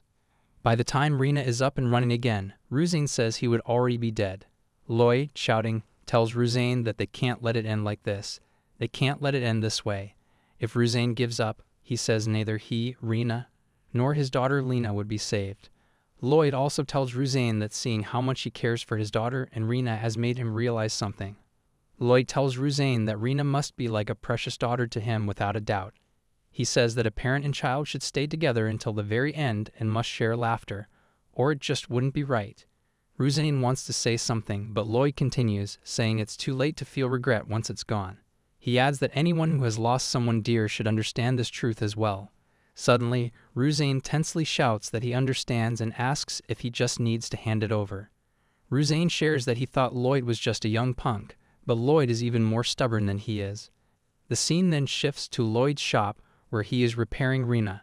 Lloyd asks her how she feels, and Rena responds that she feels absolutely fine. She praises Lloyd, saying he is a magnificent craftsman. Lloyd responds that it's not just him, it's all because of the blueprint. He explains that the blueprint had a quite peculiar structure, but once he understood the logic, everything fell into place beautifully. Lloyd then smiles and tells Rena that the amazing part was her father, Mr. Ruzane. Rena looks at Lloyd and then says to herself that, indeed, Ruzane might be that kind of person for her. Lloyd confusingly asks Rena what's wrong. Rena asks if he could lend her his ears for just a moment. Lloyd responds with a yes. Rena then shares that her master Ruzane is truly a kind soul, clumsy, gruff, and quick to anger. He often stirs up misunderstandings, yet he treats her with such care. Rena continues that Ruzane had taken her under his wing like a daughter, and she was well aware of that. It's why every time an error occurred in her body, Ruzane desperately tried to fix it. Lloyd is surprised to hear this from her. Rena continues, saying that it's like a parent who fervently tries to heal their child's cold. She then asks Lloyd if she was truly able to resonate with the heart of such a master. Considering she is just a puppet made of gears and wire, no matter how much she thinks of that person, she feels she lacks the means to express it or connect with them. Lloyd wonders that there's no doubt this mechanical girl possesses something special. Rena sadly asks Lloyd what she should do. Lloyd smiles and tells her not to worry. She looks at Lloyd confusingly. Lloyd then tells her that if she really wants to express her feelings, she should approach Ruzain directly. The scene then shifts to Ruzain's house, where it shows his legs trembling while walking. The maids, looking tense, ask if he's okay. He fakes a laugh, saying he feels like a fool. At that moment, he talks to himself, reflecting that he has always been clumsy in everything he does, and has stubbornly failed time and time again. Yet despite all his flaws, he was blessed with a woman who loved him and a precious daughter. Even though they are apart now, it's a memory etched behind his eyelids. He also shares that, indeed, at first, Rena was merely a balm for his aching heart. But somehow he didn't realize when it happened. He stopped laughing and crying and became like a puppet himself. He finds it funny how he started to find Rena's behavior endearing. Despite being rough around the edges, short-tempered, and a real piece of work, Rena still kept calling him master. Ruzain thinks he's truly a pathetic man, stubbornly insisting that he understands, even when he might not really get it. Ruzain wonders about the time when he shouted at Lloyd in anger. He thinks that if someone else showed up who could fix Rena, they would all leave someone like him in the dust. He thinks that even Rena might leave him behind, which feels very pathetic. He shares that even so, in this foolish life of his, just once, at the very end, would be enough. Ruzain says he wants to see Rena so he can at least live a healthy life for now. Suddenly, Ruzain starts to fall to the ground, and at that moment he sees Rena appearing in front of him. Seeing Ruzain in that state, Rena runs towards him and holds him to prevent him from falling. She asks if he is all right. When Ruzain doesn't respond, she asks again if he is okay. Still, there is no response. This time, Rena calls Ruzain Dad. Hearing this, Ruzain looks up at her face and is reminded of his daughter. At that moment, he hugs Rena, thanking her. Both Ruzain and Rena start crying and hugging each other. Seeing them, Lloyd smiles. The scene then shifts to a few days later, where Asha is talking with Lloyd. Asha asks if this is where Lloyd comes in and if he could please enlighten her already. Lloyd, confused, asks Asha what's got her all worked up. Asha shouts that he suddenly needs to hire employees. Lloyd responds that it's not like he had a choice. What actually happened that day was that Ruzain asked Lloyd to take Rena on as a helper because he was going to shut down his own shop. Lloyd then tensely shares that the last day he casually mentioned something about hiring employees, and he was bombarded with questions like never before. Asha shouts and asks about the employee's skills and work history. When she finds out that the employee can brew tea like a pro, Asha becomes furious. Lloyd also shares that Asha was at his shop since the crack of dawn. He tensely smiles and tells Asha that the employee girl isn't a bad egg, so it's all good. Asha responds that she understands but soon realizes Lloyd mentioned she, and furiously asks if it was a girl employee. Lloyd, confused, asks why she's sulking all of a sudden. Asha furiously responds that she has no clue why she's sulking suddenly either. Lloyd then tells Asha that he and the girl employee became friends in no time. Suddenly, Rena arrives at the door and announces that from that day on, she would be assisting Mr. Lloyd. She thanks both Lloyd and Asha for their kindness. The scene then shifts to another day, showing Tenya fighting monsters in a mid-tier dungeon. During the battle, he is suddenly on the verge of dying from a sneak attack by one of the monsters. But Lindo arrives and saves Tenya by cutting down the monsters. Afterward, Lindo tells Tenya that letting his guard down wasn't a good idea. Tenya happily thanks Lindo for the help. To Tenya's surprise, Lindo doesn't respond and continues moving forward without stopping. Tenya then asks if Lindo hurt himself somewhere, as Lindo seems a bit off, like his spark has dimmed a little. Lindo turned back and smiled, saying it was nothing at all, and that he was just on his way to the Duke's residence. Tenya asked again to confirm if that was really the case. Lindo responded that he heard Lady Asha was up to her usual mischief, throwing challenges his way again. He then laughed, saying, "What a pain, right?" A few days later, the scene shifted to Lloyd's shop, where Asha told Lloyd that Lindo said Lady Asha still had a long way to go. Asha asked Lloyd to think of it as if they were still a work in progress. Asha, now furious, asked if Lloyd didn't think it was a bit thoughtless. Seeing her angry, Lloyd became tense and responded that while Lindo may seem like a gentleman on the surface, he gets straight to the point about what people are worried about. Lloyd asked if being able to connect like family wasn't a good thing. At the mention of family, Asha paused and then suddenly asked whether Lloyd's parents were in the royal capital, saying she would love to pay her respects to them. Lloyd, confused, asked if he had ever mentioned his parents before. Asha responded that she had often heard about his grandfather. Just then, someone suddenly interrupted their conversation by arriving. Lloyd welcomed the customer and asked them to come inside. Tenya walked in and greeted both of them with a hello. Seeing Tenya alone, Lloyd was surprised and asked, "Is it just Tenya this time?" Lloyd asked, "It's quite rare to see you in the shop alone for repairs. Where's Lindo? Didn't he come with you?" Tenya hesitated and acted strangely. Noticing this, Lloyd asked, "Is something wrong with Lindo?" Tenya said that something felt off about Lindo. Asha responded, "When she met Lindo yesterday, she didn't notice anything unusual." After hesitating a bit, Tenya began to share that at first he thought it was just his imagination, but Lindo seemed a bit down. It felt like Lindo's mind was somewhere else, as if something was weighing on him. Because of this, Tenya felt a bit anxious and decided to ask the other party members who had known Lindo for a long time. Tenya then asked Lloyd and Asha to guess what he found, as the other party members suggested it might have something to do with siesta. Hearing the name siesta, both Lloyd and Asha looked confused and asked, "What siesta? Who is that?" Tenya responded that yes, siesta was quite an enigma. Apparently, Lindo has a fiancé. Hearing this, both Lloyd and Asha were shocked and asked, "Lindo is engaged to someone?" Lloyd realized that Asha didn't know anything either. Suddenly, he had a thought and asked, "Could it be possible that something happened to Lindo's fiancé?" Tenya replied that he was curious too and asked, but everyone had such gloomy faces that they didn't want to say more. Lloyd said he understood and that it only made him even more curious. Tenya shared that, for the time being, he was genuinely worried about Lindo. He also mentioned that he knew he might be meddling and felt it was presumptuous for someone like him to think so highly of the situation. Tenya said that Mr. Lindo had nurtured him, an orphan, into an adventurer, and his gratitude was boundless, a debt he could never fully repay. That's why, if there's anything he can do for Mr. Lindo, he really wants to help. Lloyd told Tenya to calm down, saying he shared the same gratitude towards Lindo. Asha also mentioned that, as a friend, she couldn't just stand by and do nothing. They then asked Tenya if they could handle the situation this time. The scene shifted to Lindo's house, where Lloyd was stunned by the collection of grand houses nearby. Suddenly, Asha asked Lloyd what he thought. Lloyd, confused, asked what she meant. Asha explained that it was about the story from Lindo. She mentioned that she and Lindo went way back, and that Lloyd might have heard some tales from Lindo before. When Lindo's party had just risen to the highest rank, Asha grew close to them through various bodyguard requests while her mother was still alive. She looked up to Lindo like an older brother, so hearing about his fiancé was surprising to her. The last time Asha met with Lindo, he might have been troubled by something, but she was completely oblivious to it. Seeing Asha tense, Lloyd shared that he believed Lindo had been acting with such care because he truly cherishes her.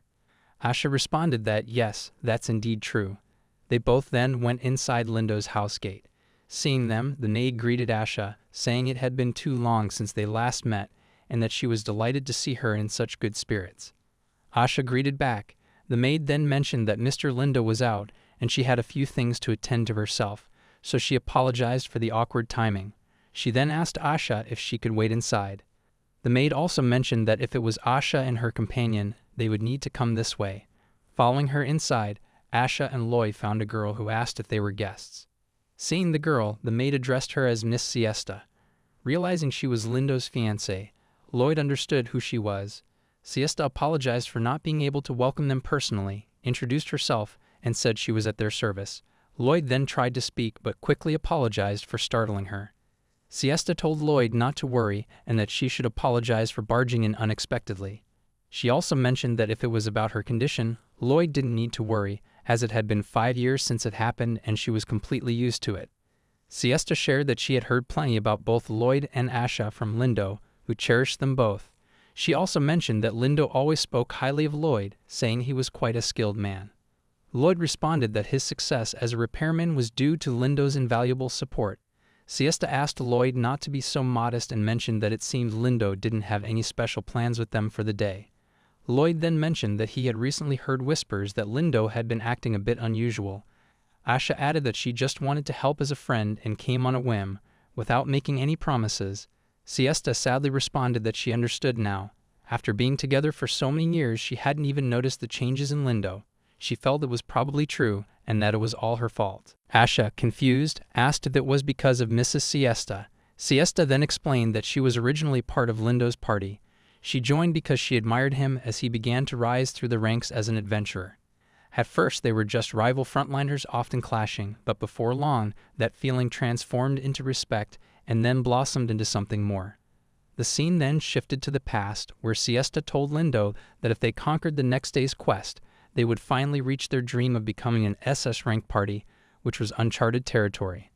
Lindo responded that it had been a long journey and he owed it all to her, then smiled.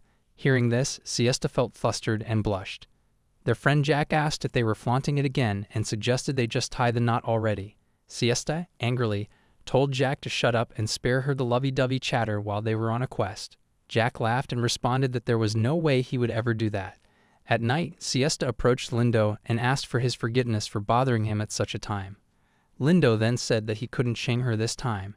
Siesta then asked Lindo what the scoop was regarding the next day's plan. Lindo responded that it was hard to believe it had already been 2 years since they crossed paths. As an adventurer and as a person, he had grown immensely. Lindo truly believed that he had come this far because he met her. Siesta, confused, asked Lindo what on earth had gotten into him. Lindo apologized, saying he was truly a coward at heart.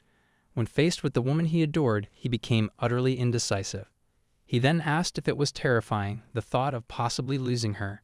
Siesta was surprised and asked Lindo what he meant by that. Lindo continued, explaining that it was exactly why he couldn't bear the thought of losing her. Lindo then knelt on one leg in front of her and said he wanted her by his side forever, cherishing her more than ever before. He held her hand, took out a ring, and asked her to allow him to continue protecting her until his very last breath. Lindo placed the ring on her finger and asked if she would share the answer with him. With tears of joy, Siesta said, "Yes, absolutely yes." The next day, during the battle, Siesta was pushing herself too hard. Lindo asked her not to move too far ahead alone. Siesta responded with a yes. As Siesta ran ahead into the battle, she wondered if she was really going to become Lindo's fiancé. She also thought that the present day was incredibly important for the party, and she must absolutely succeed in the quest, so that Lindo would find happiness from it. Lost in her thoughts, Siesta let her guard down and was suddenly attacked by a monster. When she next opened her eyes, she saw Lindo in front of her, and the surroundings didn't look like a dungeon. Siesta remembered getting attacked by monsters in the dungeon and noticed that her left hand wasn't responding. Seeing her awake, Lindo was very happy and told her he was glad she had woken up. Siesta shouted that it was a lie and shockingly asked about her legs. Lindo told her to calm down and take a deep breath.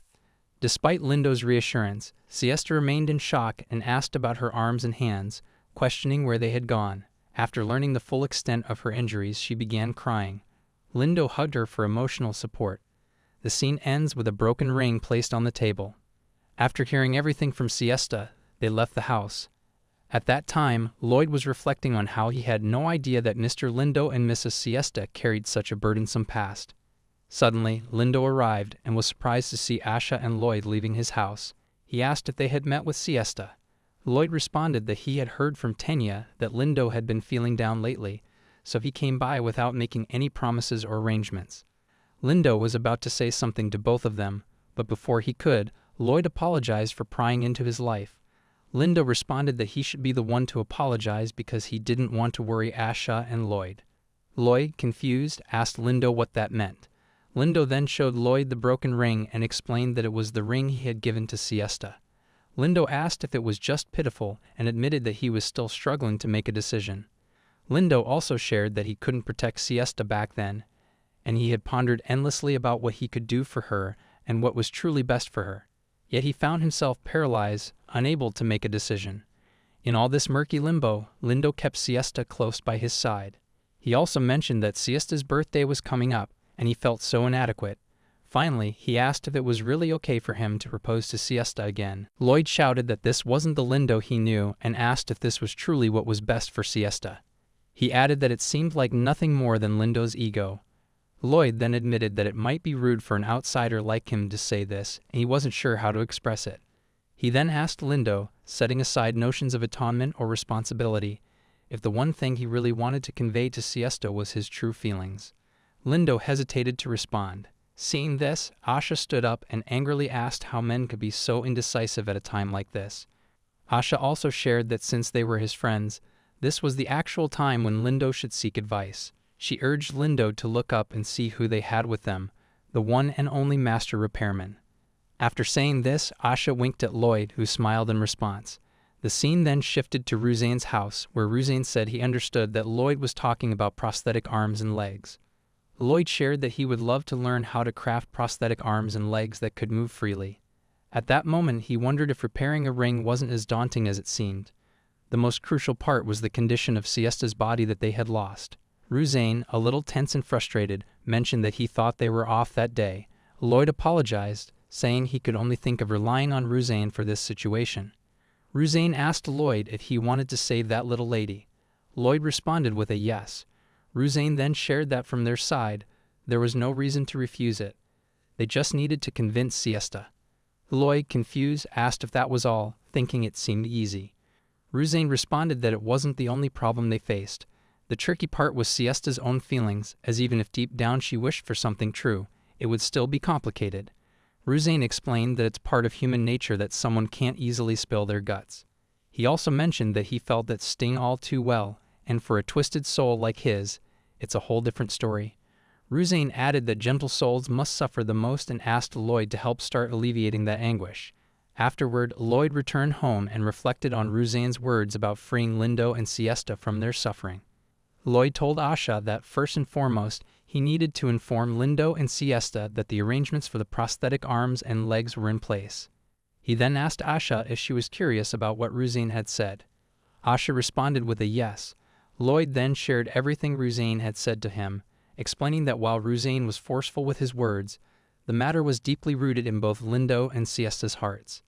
Even if they fixed the physical problems, it didn't mean their hearts would go back to how they used to be. Lloyd was now deep in thought about what he could do for the two of them. Asha interrupted Lloyd and said that being with him often brought back memories of her mother. She even thanked Lloyd for fixing the dress, saying she was living in the moment and facing forward without any regret. So she asked Lloyd to hold his head high and believe in himself because they could definitely make this happen together. Hearing this, Lloyd was stunned and didn't know what to say.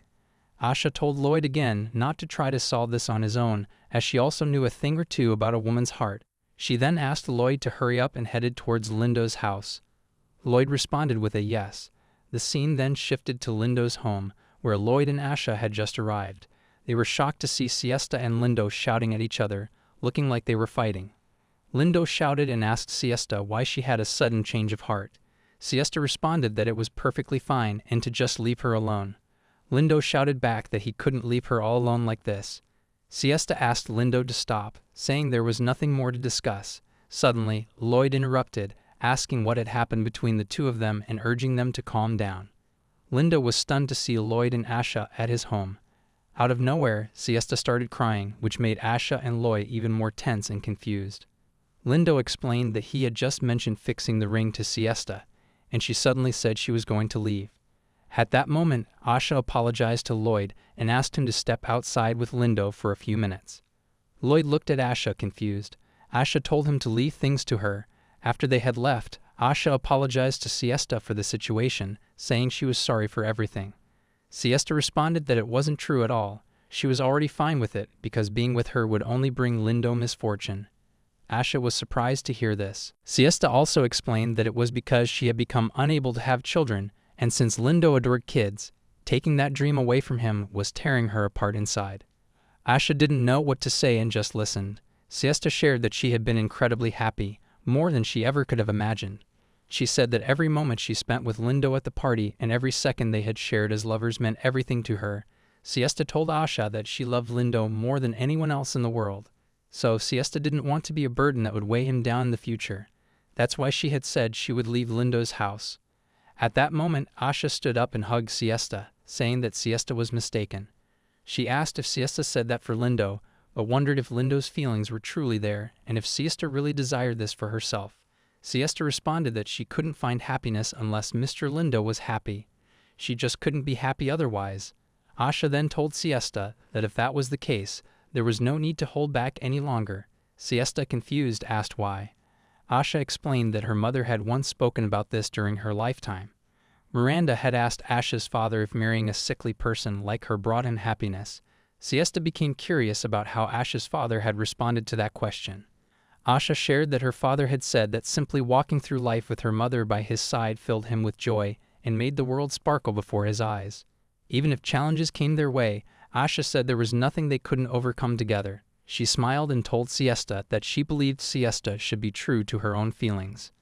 At that moment, Lindo also came in. He sat down in front of Siesta and shared that his greatest happiness was simple and singular.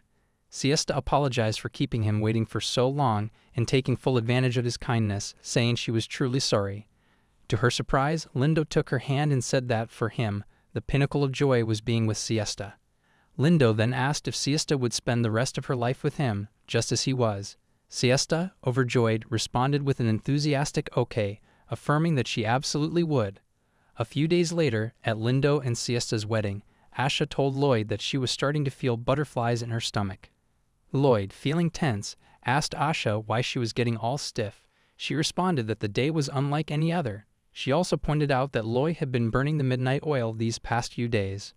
Lloyd was surprised and asked if Asha could see right through him. Asha responded by saying that even if Lloyd met the deadline, if he fell ill, it would all be for nothing. Suddenly, Tenya happily shouted that it was almost time. The next voice was Lindo's, saying that there might be countless challenges ahead, but he was sure there was nothing they couldn't overcome. Even in tough times, Lindo believed they could keep moving forward as long as they were together, just the two of them. He then asked Siesta to join him in living this beautiful life. Siesta smiled and responded with an okay. With that, Lindo and Siesta got married again. Lloyd also managed to deliver the prosthetic arm and leg on time, accomplishing another task. In the next scene, Lloyd was working in the shop when a customer came in. He welcomed the customer and apologized, explaining that they had a lot of requests piling up. But the person wasn't a customer, he was there for an interview.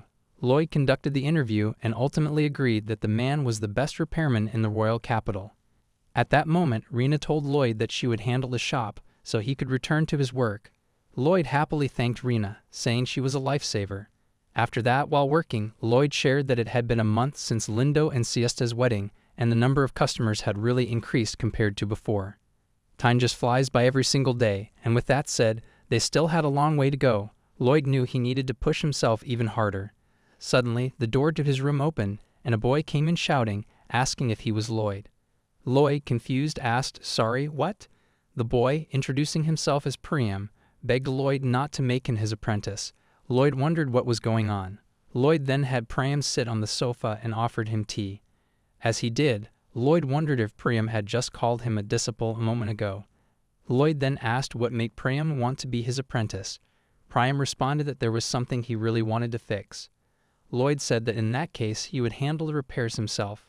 To Lloyd's surprise, Priam shouted no, insisting that it had to be him who fixed it himself for it to mean something.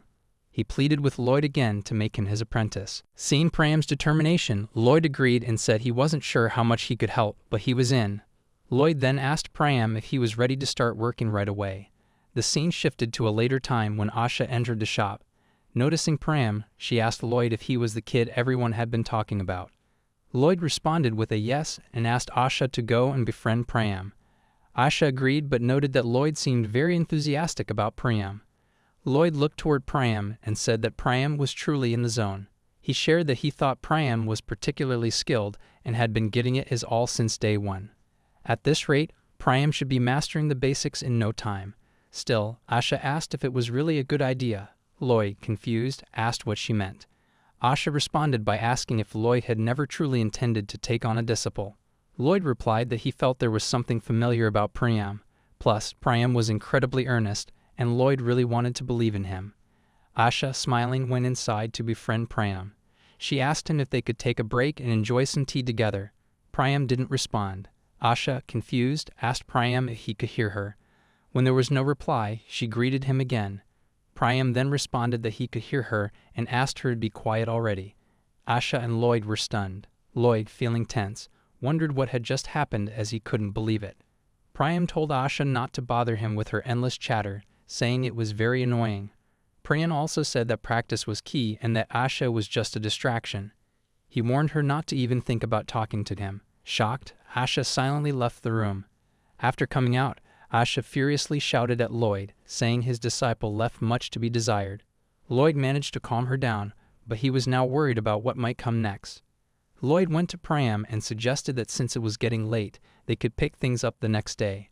Priam responded with an okay and said he understood. Lloyd then asked if Priam could try a little to get along with everyone. Lloyd explained that restoration is not just about technical skills, it's equally crucial to consider the voices of the clients and those around them. Priam asked Lloyd if it would really work out. Lloyd, confused, asked what Priam meant. Priam then suggested that they be friends, asking if Lloyd was hoping to improve his repair skills. Priam clarified that he didn't need any irrelevant things, he just wanted to sharpen his skills quickly. Saying this, Priam ran away. Lloyd wondered what had Priam so worked up. He then looked at the map and headed to the place where Priam had said his house was. To Lloyd's shock, there was nothing at the location. He recalled the time when he had given a letter to Priam's parents, saying he would take care of their child and asking for some details. This meant that whatever Priam had told about himself was a lie.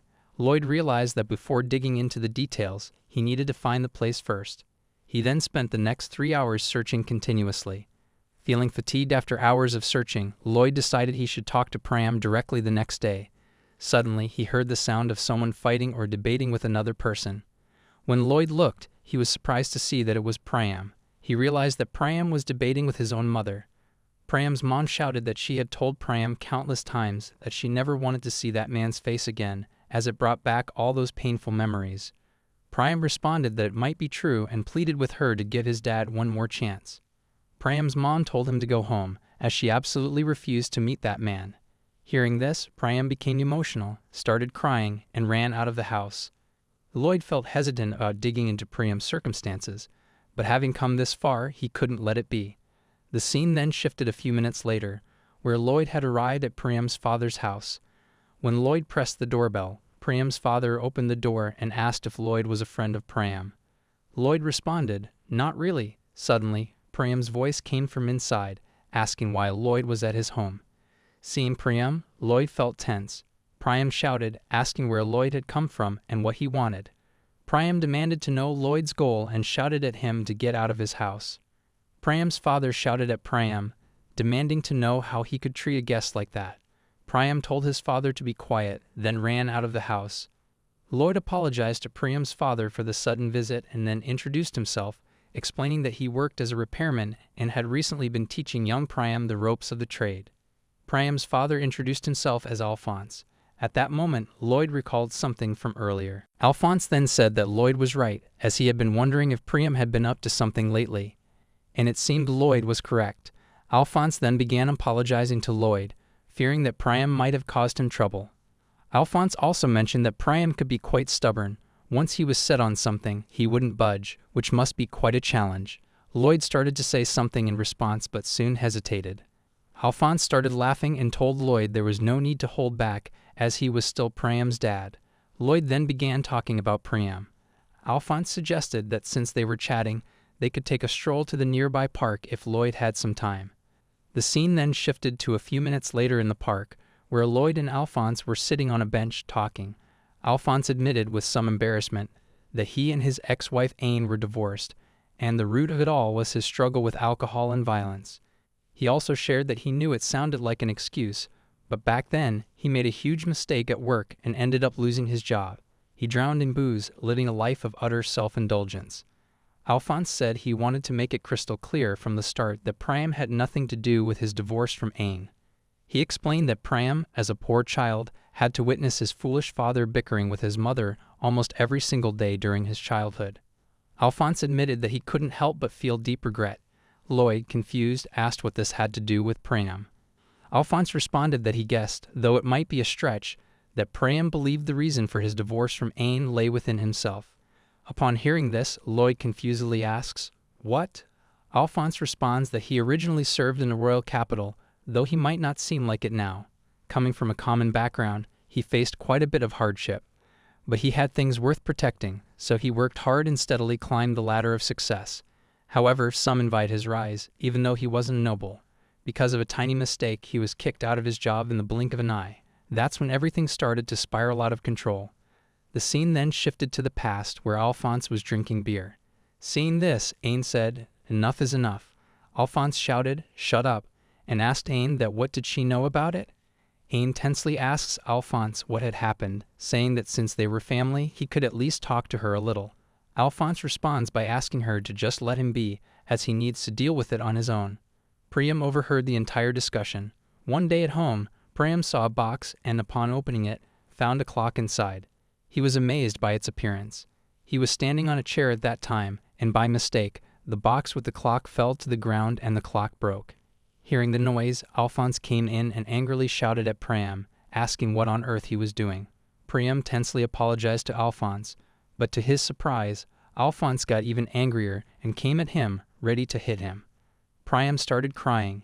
Just then, Ain arrived, and that's when they both decided to get a divorce. The scene shifted back to the present time, where Lloyd asked Alphonse if that was really how it happened. Alphonse explained that the silver watch was a cherished memento of his wife. Alphonse admitted, a bit embarrassed, that he had gifted it to her when he proposed. Lloyd asked if he meant the proposal. Alphonse replied that he used to say some cheesy lines back then. It was very cheesy, just like the silver watch. They should have kept cherishing their happy moments together. Alphonse felt deeply regretful, thinking he had been a fool for not relying on his family and letting things go so far.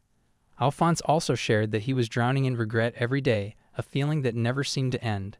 Lloyd asked if it could be that Priam wanted to fix the watch. Alphonse responded with a yes, saying it might be that silver watch. At that moment, Lloyd was deep in thought, wondering if Priam mistakenly believed he was the reason for his parents' discord.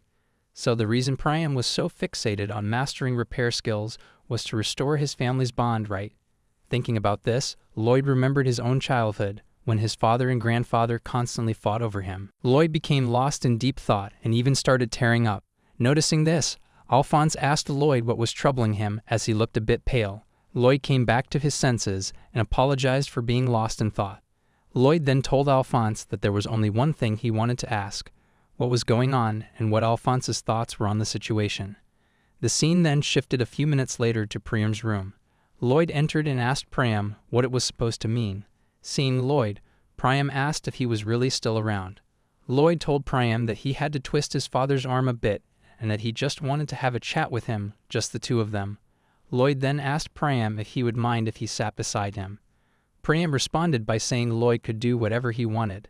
Lloyd thanked Priam for the permission and mentioned that he had actually heard about Priam's parents. Priam asked if that was so and began sharing that he understood it all. He explained that the real reason for his parents' split wasn't him or the broken clock. His mom and dad had fought and divorced for other reasons. Priam also mentioned that he knew his parents' relationship had been unraveling long before it came to this. He asked Lloyd if he understood that it hurt deeply and that he couldn't shake off the pain, no matter how hard he tried. Priam said it was all because he just wanted them all to be together, side by side. That was all he ever wanted. It was heart-wrenching to see his family shatter like that. Lloyd then told Priam that time never rewinds itself, not even for a second. Priam looked at Lloyd with confusion. Lloyd explained that what had happened couldn't be undone, no matter how fervently someone wished for it. Time keeps flowing, and unless someone were a deity, there's nothing anyone could do about it. Lastly, before leaving, Lloyd asked Priam if he would come back to the shop. Priam didn't respond at that moment. The next day, at the shop, Lloyd and Asha were discussing it. Asha told Lloyd that it was quite unusual for him to say that. Lloyd, looking confused, asked if that was so. Asha responded that she thought, given his extraordinary kindness, he would have had more heartfelt words to share with Priam. Lloyd was silent at first, and then said he didn't believe that simply giving someone exactly what they expect was the right approach. Asha, confused, asked what Lloyd meant by that. Lloyd then explained that what a repairman could do was strictly repairs, and sometimes that might involve connecting someone to their memories. However, in Priam's case, it was something entirely different. Asha asked if Lloyd was referring to the emotional struggle they had discussed earlier. Lloyd responded with a yes, explaining that the issue wouldn't be resolved unless Priam took the initiative to move forward on his own. Additionally, Priam's parents needed to make a decision and take action. Lloyd added that, no matter what the outcome, they must embrace it. Asha agreed that it was indeed how things were, but wondered if it wouldn't still hurt. Lloyd responded that he believed there would definitely be some suffering involved, but he didn't have all the answers himself. He thought it was crucial for Priam to keep moving forward in life. Suddenly, out of nowhere, Priam arrived and curiously asked Lloyd what they could do if they couldn't turn back. Lloyd responded that they could only move forward, acknowledging that facing painful memories was no easy task. Lloyd explained that while the fact of what happened couldn't be changed, refusing to give up and striving to change what lies ahead was the only choice. Hearing this, Priam asked Lloyd to enlighten him and show him the way. Lloyd smiled and responded that he understood, asking Priam to move forward. After that, Lloyd began teaching Priam everything he needed to know, while Priam, with full will, focused on his studies. Priam shared that they were determined to keep fighting, no matter what. He would struggle and fight, living in the moment with all he had. He was committed to giving it his all and pushing his limits to the maximum. Priam also shared that he could only pour his heart into what was right in front of him. He believed that this dedication would surely lead to some change, even if it was just a little, and that it was the only way they had. The scene then shifted to a few days later at the park near Priam's house.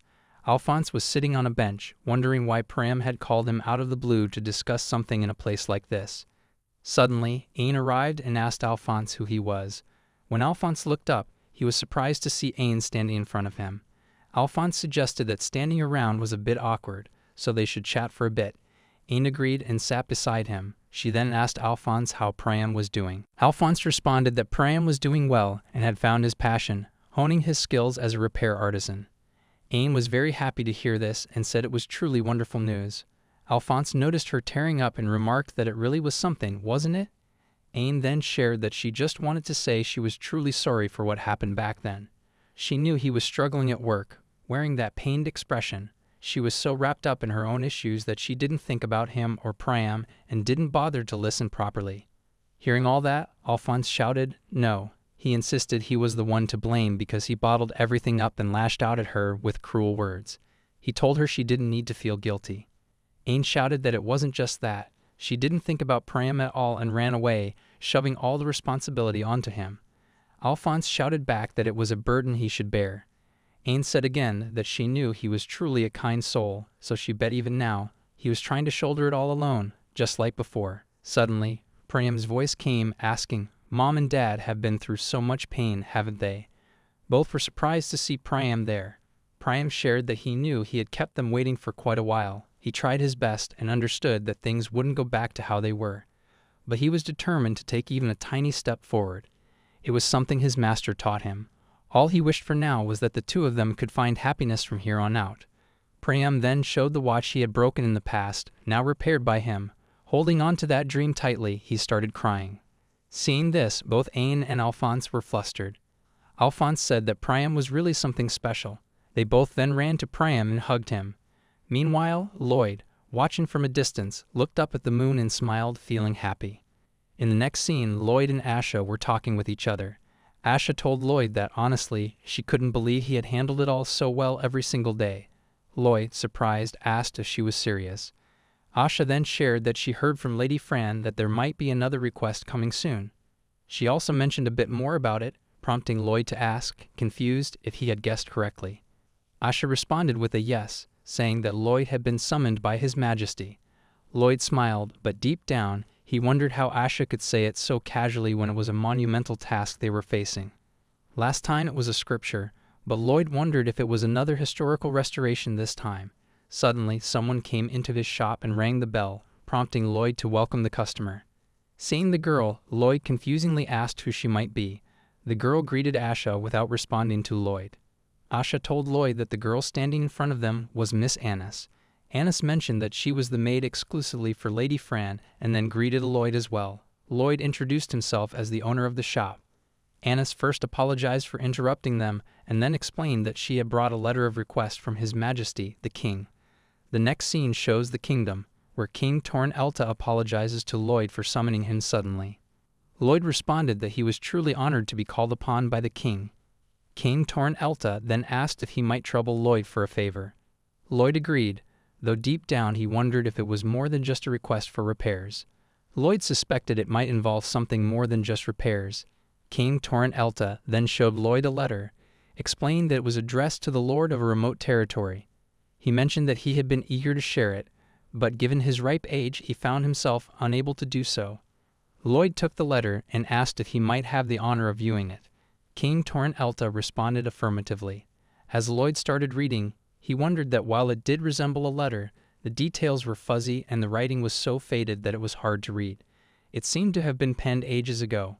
King Torn-Elta sadly shared that time had slipped away, leading to the letter's current condition. He requested Lloyd to repair the damaged parts and deliver it to the Lord. Torn-Elta then asked Lloyd if he would take on this labor-intensive request. Lloyd responded that he understood and would definitely repair the letter and deliver it himself. He had been looking forward to this task for a little while. The scene then shifted to a few days later, where Lindo stood with his team and told Lloyd that it was his pleasure to count on Lloyd. He assured Lloyd that he would make sure to guard him all the way to Gardas. In response, Lloyd thanked Lindo, saying that it really boosted his confidence. It was actually Lloyd's first time on a business trip, so he was feeling a little jittery. The fact that it was to a distant land that took a week to reach from the royal capital made Lloyd even more tense. A few days earlier, when Lloyd told Asha about the trip, Asha furiously asked what he would do if something happened while he was alone in the wild. Lloyd reassured her, saying not to worry because he had his dagger for self-defense. Asha angrily pointed out that his skills as a former adventurer were rather mediocre. She suggested that Lloyd should take Lindo and others to guard him. Reluctantly, Lloyd had to agree with Asha. In the present time, Lloyd wondered that it was supposed to be a solo adventure. However, if it had to be this way, he guessed he couldn't back down. Lindo then introduced his teammates. Firstly, Lindo introduced the boy named Jack, the warrior. Both Jack and Lloyd greeted each other, and Jack assured Lloyd that he would handle all the bandit busting. The girl then introduced herself as Rico, the enchanting sorceress. Lloyd greeted Rico, but she didn't respond happily and looked very angry, which made Lloyd tense. Seeing this, Lindo put a hand on Lloyd's shoulder and apologized, saying Lloyd might have misunderstood, but Rico was truly a good person. Lloyd tensely responded that he was fine and that there was no need for apologies. After that, Lindo asked everyone to get ready as by royal decree, they would now embark towards Gardas. During the journey, Lloyd shared that their trip to Gardas would take over a week one way. Despite venturing through a forest teeming with monsters, they had faced no major troubles so far. They were heading to their destination, far from the royal capital. The journey passed relatively smoothly, and they finally reached Gardas. At the gate, a guard confusingly asked if they were a messenger from the royal capital. Seeing this, Lloyd curiously asked if there was something amiss in Gardas. The guard responded that there was no issue and that Lloyd and his team could pass. Lloyd proceeded, wondering what could have caused such a reaction. As they ventured further inside, everyone was amazed by the sight of the castle. Lindo mentioned that it was his first time in Gardas and that it would make for a fantastic story to share with Siesta. Lloyd, fascinated, commented that the design of the building was unique yet perfectly balanced, as if crafted with meticulous precision. Lindo said it might just be the city of Lloyd's dreams. Lloyd responded with a tense laugh. Jack murmured something in Rico's ear. Lloyd then asked Lindo if it could be that they were not really welcomed in Gardas after all. Lloyd wondered if, like the gatekeeper they met earlier, it was unusual to have a messenger from the royal capital in Gardas. He thought that with trade thriving, there should be plenty of comings and goings. Jack then said he wasn't sure how to put it, but it felt like they were unwelcome and more like they were being treated as a delicate issue. Hearing this, Lloyd was confused and wondered what Jack meant by being treated like a delicate issue. Jack then mentioned that the key part was that the request came from His Majesty the King. He asked Lloyd how much the king had shared about the current task. Lloyd asked them to wait while he thought it over. After a moment, he shared that the king had only mentioned wanting the letter repaired and delivered to the Lord of the Borderlands. That was the gist of it. Lloyd also mentioned that he couldn't decipher much of the letter's content, but judging by the format, it seemed to be addressed to a close relative. Lindo then interrupted, saying that the king of Gardas was actually King Torn-Elta's brother. Lloyd, confused, asked which brother. Lindo explained that it was something he couldn't say out loud. He then shared that before His Majesty Torn-Elta ascended the throne, there had been a fierce struggle for succession. Two half-brothers, each leading their own faction, fought over who would inherit the crown. The lord who lost the battle was reportedly exiled from the royal capital. Hearing all that, Lloyd now understood why King Torn-Elta had seemed so burdened and troubled. Upon hearing this, Lloyd confusedly asks, "What?" Alphonse responds that he originally served in the royal capital, though he might not seem like it now. Coming from a common background, he faced quite a bit of hardship. Lloyd also wonders, thinking that in the end, they were just messengers from an enemy of their beloved lord, and that was the heart of the matter, wasn't it? So Lloyd told everyone that, regardless of the circumstances, they must fulfill their duty with the utmost diligence. Lindo agrees with Lloyd, and they all do exactly what Lloyd suggested. At that moment, Lloyd notices Rico staring off into the distance with a puzzled expression. Confused, Lloyd asks Rico if something is bothering her. Rico responds by telling Lloyd not to worry, explaining that she was just gazing at the cityscape and nothing more. Still a bit confused, Lloyd asks, "Is that really all it was?" But Rico didn't respond, and before Lloyd could press further, Lindo suggested they set off to pay their respects to the Lord of Gardus. The scene then shifts to some time later, where Lloyd is seen looking very sad. Lloyd, feeling tense, wonders aloud what they should do, expressing disbelief that they got off on the wrong foot right from the start. Jack adds that he never imagined the guards would reject them so outright. Jack then admits that he doesn't know all the details about the royal succession dispute. Rico chimes in, asking if they can believe they couldn't even secure an audience with the Lord. Lloyd nods in agreement and wonders, just as Jack said, how they were driven away by such lowly subjects. So when they go to meet the Lord, the guards refuse their request to enter, saying they apologize for the inconvenience, but that their Lord Noah cannot meet with anyone at this time. Lloyd, confused, asks if Lord Noah is ill or something, mentioning that he came to Gardus at the behest of His Majesty, the King. The guard apologizes again, explaining that Lord Noah is deeply wounded and advises them to turn back. The scene returns to the present, where Lloyd wonders aloud what could be the cause and wishes someone would enlighten him. Lindo responds that it seems quite challenging, judging by the demeanor of the vassals. Lloyd agrees with Lindo and suggests that perhaps the content of the letter might hold a clue. However, he emphasizes that they first need to address the current situation. Lindo responds that if that's the case, they shouldn't interrupt Lloyd's work, so they all decide to return to their rooms and take a breather. Lloyd also agrees, wishing them good night. Later, Lloyd is sitting in his room, examining the letter when he suddenly hears a boy's voice asking if Lloyd is a messenger from His Majesty, King Torrent Elta. The boy then greets Lloyd and introduces himself as Armin, the son of Lord Noah and the ruler of the town. Lloyd is shocked, unable to believe that Lord Noah has a son. Armin laughs and asks Lloyd if he caught him off guard. At that moment, Lloyd wonders how he didn't hear Armin enter and why the Lord's son is suddenly visiting him. Armin then asks Lloyd if he wants to deliver a letter to Lord Noah. Lloyd responds with a yes, acknowledging that it seems it will be a tough task. Lloyd then asks Armin why it was so tough to meet Lord Noah. Armin responds that Lord Noah has been crushed under the weight of loneliness and loss for so long.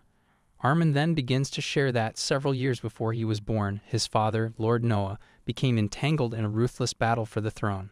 He ended up washed ashore in the remote land of Gardus, completely alone and without any relatives. It was during that time that his father met the woman who would become his mother, the love of his father's life. However, the happiness his father finally found was destined to be all too fleeting. So what actually happened was that when Armin was born, his mother died during childbirth. The doctors delivered the news to Lord Noah that his son, Armin, had survived, but his wife had not. Hearing this, Lord Noah was shocked and began to cry out, shouting and asking why this was happening to him. He felt a deep sense of hopelessness, as if everything was slipping away. Hearing Armin's story, Lloyd is surprised and comments that he can't believe such a thing happened to Lord Noah. He realizes that what's troubling Noah's heart isn't just the defeat in the royal succession battle. Instead, that was merely the spark that ignited the fire. The real issue ran much deeper. Armin explains that this is why Lord Noah believes he is all alone in the world. At that moment, Lloyd didn't know what to say and remained silent on the topic. However, he soon asks Armin how he is doing and if he is okay. Armin, looking confused, asks what Lloyd means by that. Lloyd responds that he believes Armin is the one for Lord Noah, and that Armin's arrival in Gardus must be a significant honor for him. Before Lloyd can say more, Armin suddenly stands up, shouting, "What was that?" Armin then mentions that it reminds him he has something to do and heads toward the door. Seeing this, Lloyd is confused and unable to interpret what just happened in a moment. Before leaving, Armin says that he is just no good. Hearing this, Lloyd shouts for Armin to wait, but Armin doesn't stop. Lloyd then wonders what Armin meant by saying he's no good. Lloyd also wonders why, even with Armin by Lord Noah's side, Lord Noah still feels so lonely. Suddenly, to Lloyd's surprise, Rico arrives. Confused, Lloyd asks her why she came to his room. Rico then shows a letter and tells Lloyd that it seems the boy dropped something along the way. Lloyd is stunned to see that it's another letter. Now Lloyd has two letters and doesn't know what's written in either of them.